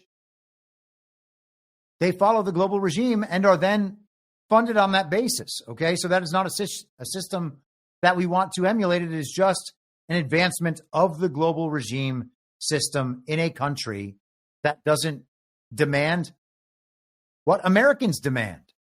And of course, they're also not the labor camp or the army camp of the global regime either. Here is Bernie Sanders. I should say, the last thing is that watching Bernie Sanders get absolutely obliterated is one of my favorite things ever. This man is so stupid and just says the same things over and over again in order to create viral content. He goes for it twice here and strikes out twice because Bessent blows it up both times. He begins here by talking about the millionaires and billionaires. Biden last night said it was an oligarchy, turning into an oligarchy. And Elon Musk, Jeff Bezos, Mark Zuckerberg, is it good that three people are so rich? Okay? The same spiel he always gives. Here's Bessent. The three billionaires who you listed, that all made the money themselves. Mr. Musk came to the country as an immigrant. I understand that, but what I'm asking you is, when you have a handful of people like Musk, who will soon be part of the Trump administration, and others, when you have three people owning more wealth than the bottom half of American society, when these people have enormous influence over the media, when they spend huge amounts of money in both political parties to elect candidates, what Biden said last night is we're moving toward an oligarchy. I'm asking you that question. Do you think, forget how they made their money, do you think that when so few people have so much wealth and so much economic and political power, that is an oligarchic form of society? Well, I would note that President Biden gave the Presidential Medal of Freedom to two people who I think would qualify for his oligarchs. So this is not a condemnation of any one individual. I'm just asking you, would so few people have so much wealth and power? But do you think that is an oligarchic form of society? Senator, I think it depends on the ability to move up and down the income. No, that's not really the answer. I mean, even if you had that mobility, no matter who those individuals might be. All right, but let me ask you another question. Are you prepared to say today under oath without reservation that Donald Trump lost the presidential contest to Joe Biden in 2020? Ranking Member Durbin, President Biden is the president of the United States. He was duly sworn in, and he is the president of the United States. There was a peaceful transition of power.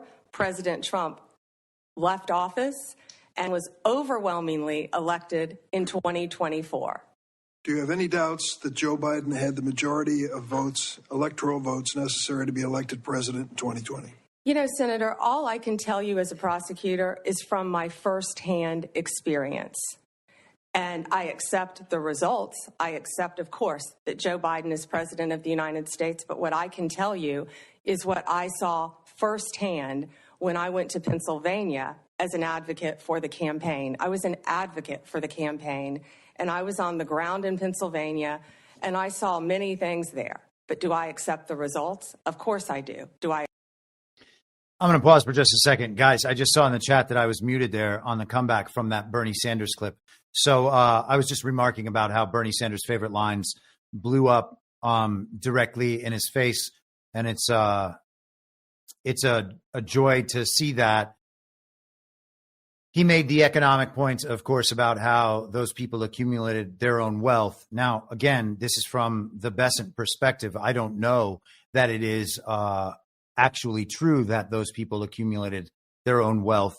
The association with the global regime and the work that they did on behalf of the global regime, and the fact that their companies are like inseparably linked to the American government, to DARPA, etc. I don't know that claiming that they've made their own money is accurate or honest. And I would think that he's probably hip to at least some of that, but maybe not, because of the people he's worked with throughout that entire time. Gosh, man, I really can't stand when I do that. So apologies, guys. I guess that might have been a minute or two, and I feel terrible about that. Gosh. Oh, man, everybody was like, you're muted. Okay. Darn it. Thanks, Polymath. I just saw that. Okay. Well, so now what you're seeing is Pam Bondi in front of the Senate panel yesterday. I said that we talked a little bit about the hearings in the Bondi hearing on the subscriber stream, but I left out this clip about the elections. And I think this is important because we are about to hear all sorts of election-related stuff again. And as I mentioned yesterday, you know, they talked about QAnon, the return of QAnon in these conversations, because everybody's worried that Kash Patel is going to show up and give some testimony, and then QAnon will be a big thing again. I can imagine that they're probably trying to tie the election fraud narratives directly to the QAnon narratives so that they can make all of that look like a conspiracy theory. Elections being stolen in America, of course, is not a conspiracy theory. We do not have real elections. There is no such thing as an election in America that is not stolen. Okay. So that's going to have to be resolved at some point. And clearly, Bondi is not really giving an inch. I wouldn't even have said that Joe Biden is president of the United States, but to the extent that there is an entity that exists that is called the United States, that manages the bureaucratic state, that is nonetheless not the United States of America, the constitutional republic, or whatever may have come before that, the Union of States that may have come before that, that he is not president of that. If there's some direct legal qualification there that makes that technically true, then fine. Otherwise, he should not be recognized by anyone in any situation as president of the United States. Hopefully after Monday, that will have changed permanently. Let's listen to the rest of her answer here. I agree with what happened. And I saw so much, no one from either side of the aisle should want there to be any issues with election integrity in our country. We should all want our elections to be free and fair, and the rules and the laws to be followed. I think that question deserved a yes or no. And I think the length of your answer is an indication that you weren't prepared to answer yes. Well, take it however you want. The answer is no. Joe Biden did not win the 2020 election. There is good reason to believe that Joe Biden did not have the Electoral College votes to win the election. There was not an election held because it was a fake election, and it was very likely just a sting, and that's still being processed, and we will eventually get to some form of resolution on that. But in the meantime, it's important for people to understand that the election was not won by Joe Biden, and that, as Pam Bondi said, it is absolutely necessary that the country believe in our elections. If 50% of the country doesn't believe in our elections, the legitimacy of our elections, then we don't have a country. Period. You can't have a quote unquote democracy where no one believes in the elections. And if the majority of the people don't believe in the elections, it doesn't matter what the experts say. It doesn't matter what the politicians say. It doesn't matter what the courts say. The people render final judgment. They're the final authority. That's it. And the people don't believe that the elections are legitimate because they're not legitimate. They're not even real. They're a joke. And none of these people asking these questions are legitimate either. So this stuff needs to be absolutely addressed. And it sounds like Pam Bondi is potentially ready to address it. Now, one of the other interesting factors, of course, they're all asking her about Kash Patel. And the understanding is that Kash Patel is the scariest person in the world to the deep state. And he may well be. Now, they delayed Kash Patel. He was supposed to go today. And maybe he'll be scheduled for tomorrow. If that's the case, maybe they'll delay him again. It would be really funny if they just kept delaying him. Whoops, we weren't able to have Kash do it. Whoops, we weren't able to have Kash do it. Because in many of these cases, it looks like these are just mass hearings to blow up the deep state characters and the rhinos in the Republican Party. And the fact that many of these people are globalists and that the senators are communicating on behalf of globalism and on behalf of mainstream media to cement official stories about certain issues within the central narrative that are totally untrue.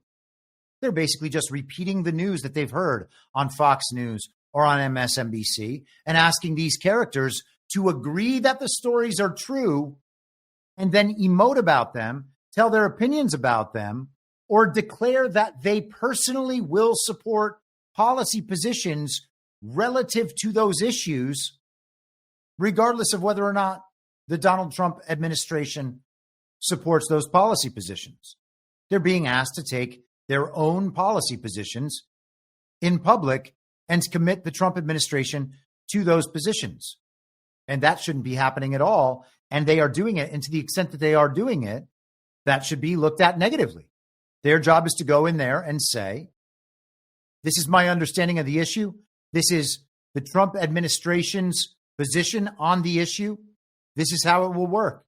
They're there to execute Donald Trump's agenda, not to serve as a go-between. Although right now, Trump might have them there to serve as a go-between, but ultimately it's not their role to initiate this policy. They're implementing a Trump agenda. If they have policy ideas, of course, you take them to the president. You argue your case. And if the president says, yes, let's do that, then that's what you do.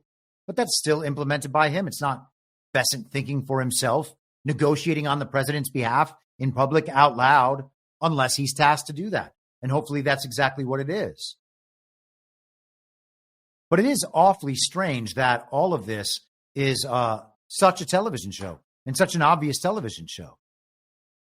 No business like show business, and now they're doing show business because they want the American public to believe that the story that TV tells is true and that the global regime's agenda is a good one and that the Trump administration should support it. We're seeing a commercial for the Uniparty, both sides of the Uniparty media, and the globalist economic agenda. I was informed by my friend Ash in America earlier. She was watching the Doug Burgum hearing, said that they were talking about the use of public-private partnerships. Well, Doug Burgum is supposedly friends with Bill Gates, is he not? Public-private partnerships, well, Bill Gates uses a lot of those. Public-private partnerships are fascism. The government and private corporations are not supposed to combine and collude to the point where they are indistinguishable. Yet we have public-private partnerships running our elections. We have public-private partnerships with NGOs running immigration, actually executing immigration policy. Why is the government making contracts and committing resources to these organizations to run the slave trade at the southern border rather than shutting down the slave trade at the southern border?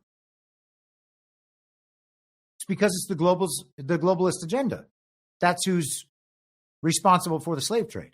Okay? So, of course, globalist NGOs and transnational globalist corporations are going to perform the the practical elements of the global regime's agenda, right? What does it look like from the top level if a cruise ship, like a Carnival cruise or something, and I don't know that they're doing this, okay? Don't sue me for defamation. I'm just trying to get your mind to do this. So let's say definitely not Carnival Cruise, never them, absolutely not them. But some other cruise ship was simultaneously, think of the surprise party, think of the reality show filming at a nightclub. What if one of these cruise liners is simultaneously everybody's vacation, a great way to see a bunch of islands, a way to transport workers across the world, and a way to transport goods and human trafficking all at the same time? What if they were doing all those things in one gigantic boat the size of a small city? Is that possible? Yes, it's possible. Does it happen? I haven't really taken a deep dive on the cruise industry, so I don't know. A lot of things can be happening at once. And if the government is partnering with corporations to do one thing that we believe the government should be involved doing, and the government shouldn't be involved in doing any of these things, but if it's doing one of those things and then we have partnered with that organization, then why would we assume that we have partnered with that organization only to do those things and not any of the other things that might be happening? All right. And so then where are the profit centers coming from? How are these people getting so wealthy on certain things? These are questions that have to be asked. And so public-private partnerships actually matter a great deal. Why is our government in a position to be doing any of these things? Why is our federal government in a position to be doing any of these things and subsidizing them and funding them and passing laws to benefit them and regulating other industries so they can't compete with them? What is Doug Burgum representing when he is discussing public-private partnerships? Now, to be fair, I haven't watched those comments, so I ask that genuinely not knowing. And even if I was watching those comments, I would present both sides. Seems like he's doing this here. Seems like he's doing this here, as I did with Bessent. Okay, the person's not the point is not coming down on a final judgment about what these people represent and what they're saying. The point is that our job is not to cheerlead these people. It's to watch what they're saying and think about what they're saying, because I believe that we would all like to understand these things in the future. I think that it's probably very important to do that. Now, it was, what time is it? 3:53 Central. It is, I think we have a little time left. Okay. So today, Ron DeSantis named the replacement for Marco Rubio in the Florida Senate. Now, Rubio was nominated to the fantasy team by Donald Trump a couple of months ago, and he is resigning his Senate seat, much like J.D. Vance just did in Ohio. And now Ron DeSantis has selected as the replacement for Marco Rubio, Ashley Moody. Now, Florida does not have legitimate elections. Ron DeSantis, unless it is all a grand kayfabe operation, seems to be the person who was at one time the number one potential Donald Trump light GOP establishment replacement candidate. Right? He made himself that through the fake primaries that Donald Trump participated in, to the extent that they could be believably considered real, but to no extent further than that. He talked about them when he had to talk about them. He made fun of the other political opponents, and then he just went around giving rallies, not participating in debates, not worried about any of it because none of it actually mattered. Ron DeSantis and the information operation that had been set up around him 16, 17 months before he announced his candidacy, all of that was exposed. as was the Florida GOP. And Steve Bannon on his show this morning seems to be taunting them a little bit, if you ask me.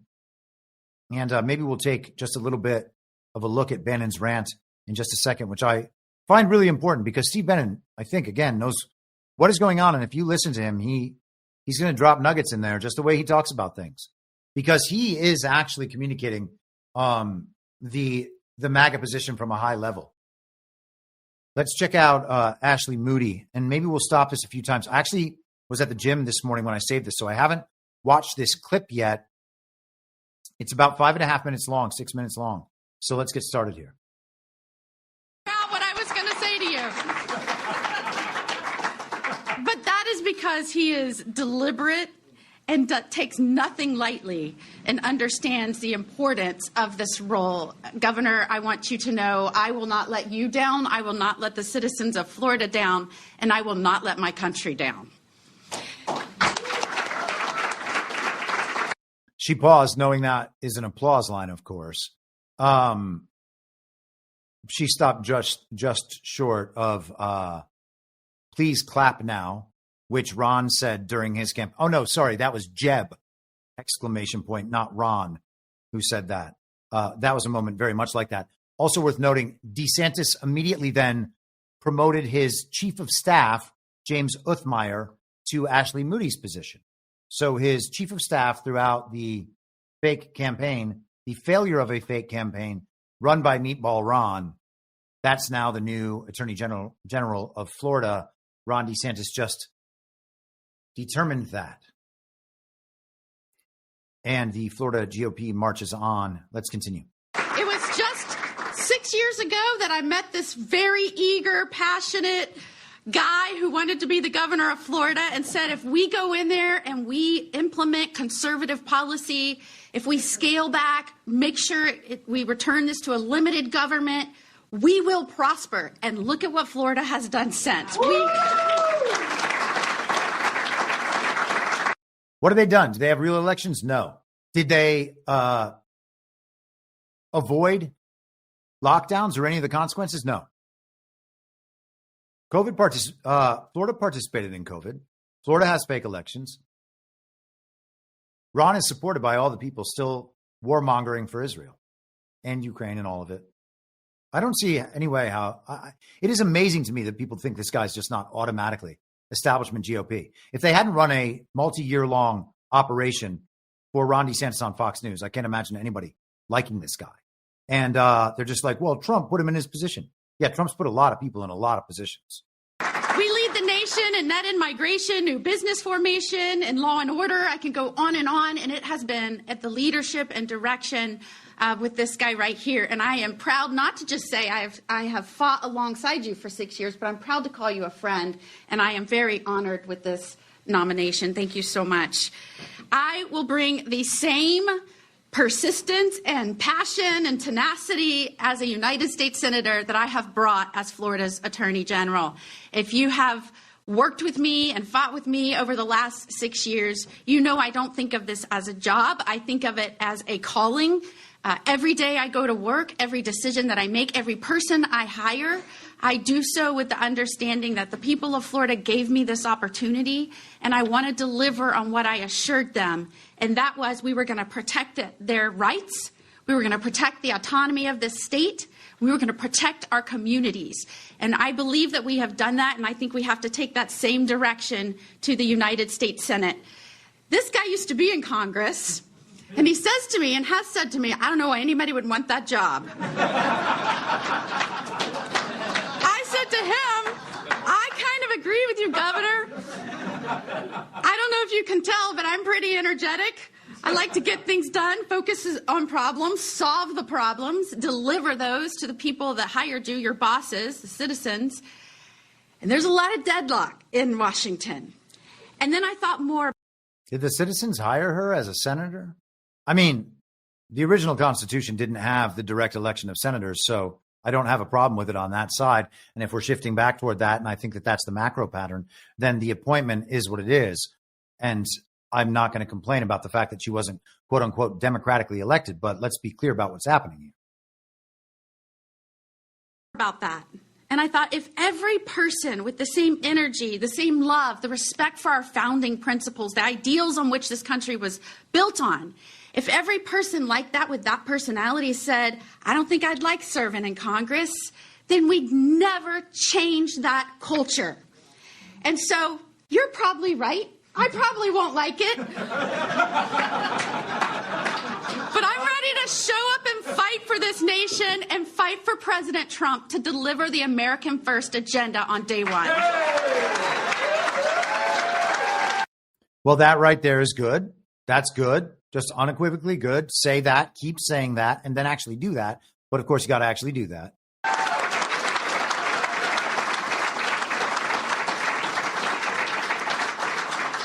What has angered me the most as Attorney General, as I've had to fight the Biden administration over the last 4 years, when we have seen policy after policy after... Did you fight the Biden administration on their illegitimacy? I didn't see anybody do that. Now, maybe she... Actually, let's find this out. Did she sign on to Ken Paxton's suit in 2020? Did Ashley Moody sign on to Ken Paxton's election lawsuit in 2020? She did sign on to the Paxton lawsuit. The day after Paxton filed it, she joined 16 other state attorneys general in supporting the lawsuit. So that is very good. That is very good, Ashley Moody. After rule, after financial decisions, spending out of these agencies, as the agencies have gotten bigger, as they have taken more power, as they have tried to tell the states what to do more and more and more, all that does is take the will of the people, the want of the people through their elected representatives in Congress and turns this into a country we don't even recognize anymore. And whether it's agencies making these decisions when lawmakers should, unelected bureaucrats, or whether it's international organizations making decisions that our lawmakers should, we cannot stand for that. The only way to return this country to the people who govern it, is to make sure we have a strong Congress doing its job, passing laws, and actually approving the regulations that these unelected bureaucrats are trying to cram down on the American people. And I pledge to you, as a United States Senator, supporting the REINS Act, supporting any effort to rein back in our out-of-control federal agencies, make sure politics is pushed out of it, make sure we bring down spending. I am all for that, and I've got the backs of the American people, Doge, and President Trump on that. Okay, so the American people and President Trump, you've got their backs. That's excellent. The Doge thing, I could not possibly care less about. But all of that was good. All of that was good. That's how it's supposed to be. The legislators from the states are supposed to be creating the regulations to the extent that there are any regulations. Now, they shouldn't be creating regulations on any of the stuff that actually gets regulated by the federal government. So that is going to be a massive taking apart of the regulatory regime. Okay. They just don't have any business, constitutionally speaking, regulating any of the stuff they're regulating. So, or most of the stuff that they're regulating. So that stuff should be gone. Yeah, very good statement all through that section.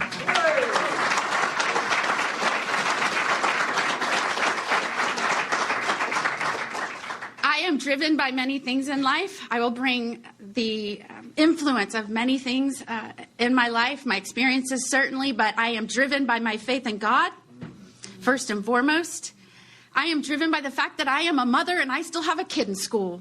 And whether it was protecting children from social media, from the dangers of fentanyl, the poison that's being pushed into our nation as the result of a wide open border, whether it's protecting our soldiers, the oldest boy in our family is a soldier. So whether it is supporting them while they are abroad or after they come home, I have their backs. And last but not least, God has blessed me with an amazing husband who's with me, Justin.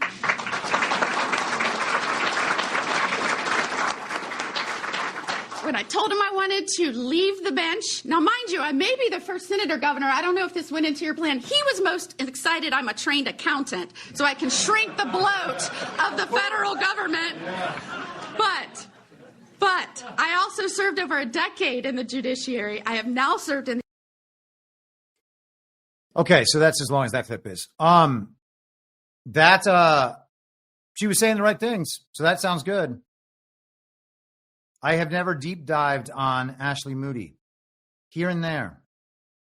So DeeSantis is replacing Rubio with Ashley Moody. So interesting. Replacing Ashley Moody with James Uthmeyer, his chief of staff.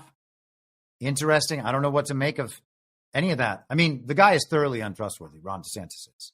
So is his hand being forced on that decision? Maybe, probably. Can't imagine Ron DeSantis is coming up with these things on his own, but maybe he is. Maybe he's still representing the people he always represented. Maybe he is working on behalf of Donald Trump and the American people. That story is yet to be told. I don't know what the ultimate outcome of that will be. Let me just see if I can get this Bannon part up again, because there was something really interesting he was saying about Ron DeSantis today and Florida and Florida's GOP generally. It sounds, he sounds like he's making it clear that Florida's GOP overplayed its hand with MAGA. And magnificent performance so far. Don't you agree? Audience, you have done an amazing ago. Let's get forward. And that was an America First. Not just simply America First, but America First with also a heavy emphasis on taking down the Chinese Communist Party. Just fantastic. We want to start there. And Stephanie Roll, for the first time, kind of disappointed me. Concerned about the FBI. But produced before going into prison. Very proud of the film. Tremendous feedback on it. But go check it out. Share it with people. It's only back at California and Texas. So this is a massive operation with hundreds. Okay, so he's talking about Pam Bondi and how she was the Florida Attorney General before. He's not specifically talking about Moody right now, but Pam Bondi. So I think that the clip I want starts right here. Attorney General of Florida, which I believe is the third biggest Attorney General office, only back at California and Texas. So this is a massive operation with hundreds of lawyers doing everything from criminal prosecutions to commercial in real estate, getting involved in commercial and real estate enforcement of the law and also disputes. So she has broad experience. No Democrat. It's one of the reasons we focus on Democrats here when we do these confirmation hearings. We want you to see what the opposition's doing, and we're really proud of the fact of how we've juggled this the last couple of days with the Real America's Voice team. It's not that easy to kind of cut in and out and try to get the best bits. Today, we're going to have Pam, and I think Pam's starting here momentarily. Pam's day 2.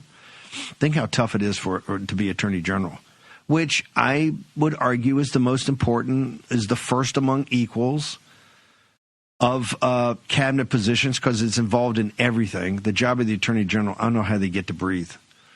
They are involved in everything. They're going to be involved massively in immigration, massively in the not just changing the laws, but the deportations, the securing of the border. They're involved, obviously, in everything in national security, law enforcement, all of it. So Pam, it's a 20-hour-a-day, 7-day-a-week job. But she's got a ton of energy and just represented her way there. What I also like, it's unaffected. She doesn't come with that kind of Washington, the veneer these people get here after they've been here decade after decade. I mean, she's coming. It's you're getting, that's Florida right there, right? That's University of Florida. Yesterday, you could have had, if we had not gone fixed bayonets with Pete Hegseth, you could have had Ron DeSantis. You would have had 3 Floridians. And I don't think DeSantis went to University of Florida. I think he's a transplant afterwards. But you had 3 Floridians. You would have had state defense and attorney general all from Florida. That's pretty impressive, Florida. Pretty impressive. But Pam and the University of Florida, between Marco Rubio and Pam Bondi, represented well. Pam was under intense pressure. She starts back. So he was talking about a month ago, maybe, there were the rumors about Ron DeSantis being nominated for Secretary of Defense, replacing Pete Hegseth. And he said they went and got the back of Pete Hegseth, which is what prevented that. And it sounds to me like he was suggesting that the Florida GOP overplayed its hand. And the whole Ron DeSantis thing as SecDef never made sense as a story. I mean, you know, you can have your own discussion about whether or not he would be a sensible choice for that. I don't see how. But the story was very obviously bullshit, very much like this Vivek Ramaswamy story we covered just a bit ago. Let's listen to this for about another minute. Back up today at 10:15. Then I think Lee Zeldin's going to go here in a few minutes. EPA, we do want to go. I'd love to get his opening statement. As you know, EPA is absolutely central to the deconstruction of the administrative state. Lee, who's really been a specialist in, I think, in foreign affairs, he's done a lot on the EPA side. I think it's a great pick. Number one, I think it's a great pick because Lee is tough as boot leather, and you're going to need to be over there. He will be under siege from the inside. Always remember, we had Rob Bluey on the other day from the Daily Signal, and they had done this poll that showed that 50% of the apparatus, 50% of the bureaucrats, 50% of the senior executives said not only were they not going to go along, not only were they not just going to slow walk things, they were going to be have active resistance to the to President Trump's policies. One of the ones that will be central to that is EPA. EPA is like OMB. These ones are maybe not the glamour position. All right, I don't want to belabor it. We'll leave the Bannon bit there. Let's go to Politico. This is from yesterday. Sorry, I'm not 100% sure that the clip I wanted is coming up right there, and I don't want to just listen through the other one. I generally knew where it was. Okay, this is why why it's with a live show. It's not as good when I compile my work at the gym. I'm finding that now out right now, live on air. Johnson removes Mike Turner as House Intel chair. The Ohio Republican has been an outspoken advocate for Ukraine funding and other hawkish national security stances. So, again, we are seeing the entire Republican establishment put on display for what it really is so that it can then be rejected. We are, I said 2022 was rhino hunting. 2023 ended up being the same thing throughout that fake primary. Then last year, the entire thing was about how we have to unify with these people in order to win a fake election. And that message was coming from their side, of course, as always, but also from many of the same truthers telling us we need to cheerlead for the nominees to the fantasy team. We need to clap along because the television is showing us all the base and red-pilled TV characters talking to other TV characters in an official setting. Speaker Mike Johnson removed Mike Turner as chair of the House Permanent Select Committee on Intelligence on Wednesday, saying he wanted to give the panel a fresh start in a new Congress and with a new president. That's like removing Adam Schiff, except with an R next to his name. But conservative hardliners in the House and other Republicans loyal to President-elect Donald Trump had been pressing Johnson for months to remove the Ohio Republican.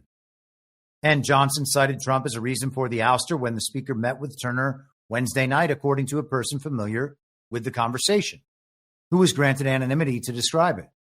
Turner told CBS News' Margaret Brennan that Johnson had cited concerns from Mar-a-Lago as the reason for the decision. He goes right on with CBS's Margaret Brennan. This is like Ken Buck when he left Colorado. It's amazing when the establishment guys are finally defeated, they immediately run to the mainstream media to say why it was bad. They become Democrats' best friends. First, not even Democrats, but, the Uniparty left. First named to lead committee Republicans in 2022 by then-leader Kevin McCarthy, Turner has made enemies on the MAGA right over his handling of key intelligence matters, including a major internal battle over renewing certain surveillance authorities last year. He's also been an outspoken advocate for Ukraine funding and other hawkish national security stances. Commenting to reporters, Johnson deflected blame away from the returning president, saying, "This is not a President Trump decision. This is a House decision." He also said the decision was no slight to Turner, who had performed valiantly in a difficult time under difficult circumstances. And I guess one day we will know the truth. Apologies, I think I might have to sneeze here. Maybe I have survived it. Maybe. We'll see. Still, the decision blindsided many members who remain loyal to Turner, including some current intelligence panel members. Unlike most House panels, the selection of the Intel chairman is solely at the Speaker's discretion. And so this is also the Permanent Select Committee on Intelligence. Okay?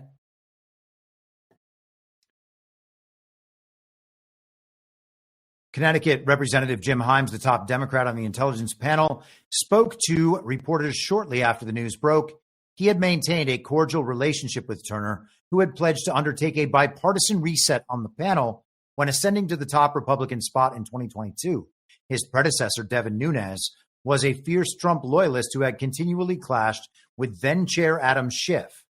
I have ice in my spine right now because that'll totally change the dynamic of oversight, Himes said of Turner's removal. He added, I'm sure that Mike lost some friends over his role in preserving U.S. surveillance powers last year and the foreign wars.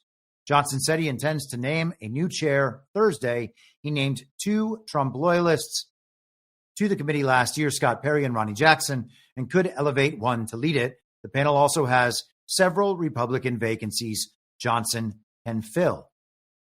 So the House Permanent Select Committee is being reshaped by Mike Johnson. And we discussed on this podcast last year the regime reaction to the initial replacements. Let me see if I can find it. House Select Committee on Substack. It would be great if I was just immediately able to nail this one down. Okay, so I'm not sure, but at some point last fall, we talked about how Johnson was adding Perry and Ronnie Jackson to the Select Committee on Intelligence. And that was met with great reeing across the land. People were very, very upset that Mike Johnson would be doing this. Well, what could matter more than replacing the people on these intelligence committees who have access to this supposedly real and true information, like Adam Schiff, who then go out and leak and abuse it and are not there to serve the people's agenda at all, are merely there to serve the interests of the global regime in the Congress of the United States of America, the supposedly People's House. And then just as we close out today and this week, and ultimately, I mean, the next time we talk, there's not going to be any more Joe Biden, unless something really dramatic happens between now and Monday afternoon, because I will be off tomorrow, as I said at the beginning of the week. So the next episode of this show will be in the post next fake inauguration period. This will be the last in these days of dystopia. We shall see. So Biden's farewell address last night, as I mentioned, from the supposed Oval Office, although it may just as well be the fake Oval Office built down the street in the fake White House down the street, which is in every way set up to resemble Joe Biden's Oval Office, right down to his the Bible there. You see this rosary on his wrist, of course. Is that a rosary? The oligarchy, Biden. I think there was some indication that let me just ask the machine and see if the machine knows, that his farewell address was pre-recorded. And I didn't dig deeply into that, but one of you may have. Was the Biden farewell address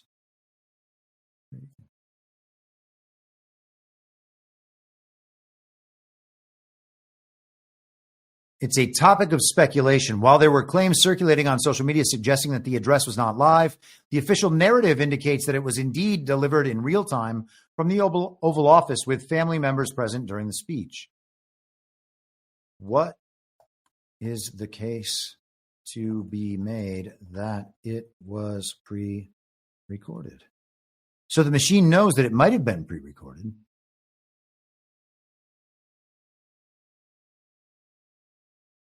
Following the speech, Trump's incoming communications director and press secretary began spreading claims on social media that Biden's address had been pre-recorded. I wonder if they are talking about... Let's see if I can find this. Strange. The narrative was positioned as a way to undermine the legitimacy of Biden's warnings about misinformation and oligarchy, suggesting that if he were indeed delivering a live address, it would be less likely for such claims to circulate. It doesn't actually make any sense. And I believe that it was because people saw a restarting of that address on the broadcast of it. Let me see if I can find out here quickly, and if not, then we will move on. And I don't think it's going to be possible. Maybe we'll hit that up next week at some point. But it would just be one amazing final element of the Joe Biden fakery. And why don't we do this actually quickly? Joe Biden farewell address. And let's see if I can find it directly from the White House account, because that would be like, the official one. Why do they make it so hard to just find the official White House account? There we are.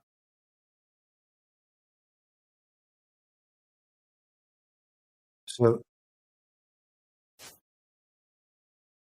is this really possible? Oh, here we go. Okay, so here's the farewell address. It was 17 minutes and 20 seconds long.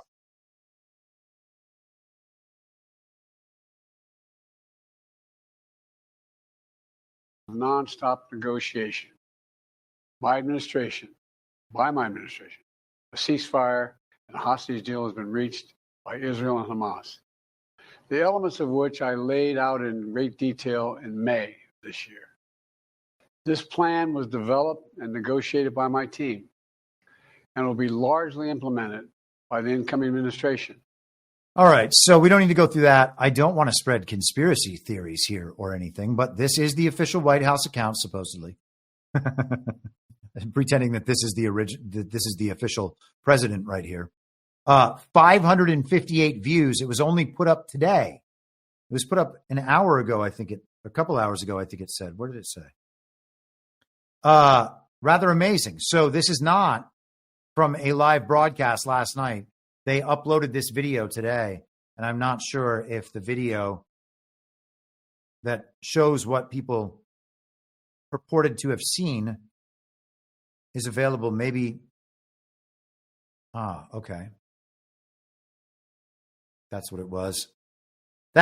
Maybe we will end with a little bit of QAnon lore ourselves now that they are talking about it in Congress once again. I'm being told that the @Q account, and I wrote, people might be familiar with this, but there is a series on the Substack called A Story About Reality about the appearance of this Q account, this @LittleQ account on Truth Social before Truth Social launched, and some of the lore behind that. It's quite an interesting story, but here is the Q account from Truth Social, and this says, the live stream, quote unquote, just exposed Joe Biden's pre-recorded farewell address as his handlers were caught preparing to play it. Also, what's the folder? Photoshop docs. Okay. And so here's the video. Secretary Lloyd Austin, they're like queuing up the video, I guess, for what's going to go out on the live feed. A mistake was made potentially. President Joe Biden Oval Office address. 17 seconds long. Okay. I guess everyone can believe what they will about that. Seems like that fake president just broadcast another fake live stream. There's no reason to believe that was in a real White House. There never has been. I don't know what else to say about the fake administration, but we will leave it there, I guess, for the illegitimate Biden regime. There we have it. I guess on Monday, and barring some unforeseen circumstance, this is the 1,400, what did I say, 58th, 57th day of dystopia. Tomorrow would be 1,458, 1,459, 1,460 on Sunday, and then we will begin again. I guess the next day would be the last day, technically, because we'll start on the first full day. But man, oh man, you made it through. How about that? We'll talk more about that next week. Checking the chat very quickly here. Okay, that's it. All right, guys. So I will be back on Monday, unless barring unforeseen circumstances, I will be back on Monday at the same reasonable time on the same reasonable podcast network. I don't have a network. Masks and lockdowns don't work. They lied to you about a pandemic, and Joe Biden will never, ever be and never was president. Well, what? You know who I am, don't you? Well, you ain't Fiona Apple, and if you ain't Fiona Apple, I don't give a rat's ass. Ah! And what's wrong with being an angry prophet denouncing the hypocrisies of our times? What do you think, Max? Do you want to be an angry prophet denouncing the hypocrisies of our times? Yeah, I think I'd like to be an angry prophet denouncing the hypocrisies of our times. It's not true. It's more true than I would perhaps prefer. Can we stop this cruel game and allow the boy to keep one shred of dignity? For God's sakes! I can't stand to see him in all this pain! You vicious bastards! Let him move in with you! Is it so bad to see somebody happy? So just let him move in! For the love of God, let the boy move in with you! Good Lord! And I will not let you down. We do a little trolling. It's called We Do a Little Trolling. In my mind, that's the end game. If you're listening for free and would like to support the show, the best way to do that is by signing up for a paid subscription at imyourmoderator.substack.com. You can find the info stream over on Telegram at t.me/veryreasonable. The merch site is cancelcouture.com, and for all my other links, you can visit linktree.com/imyourmoderator. And I'll see you soon. Down on the range.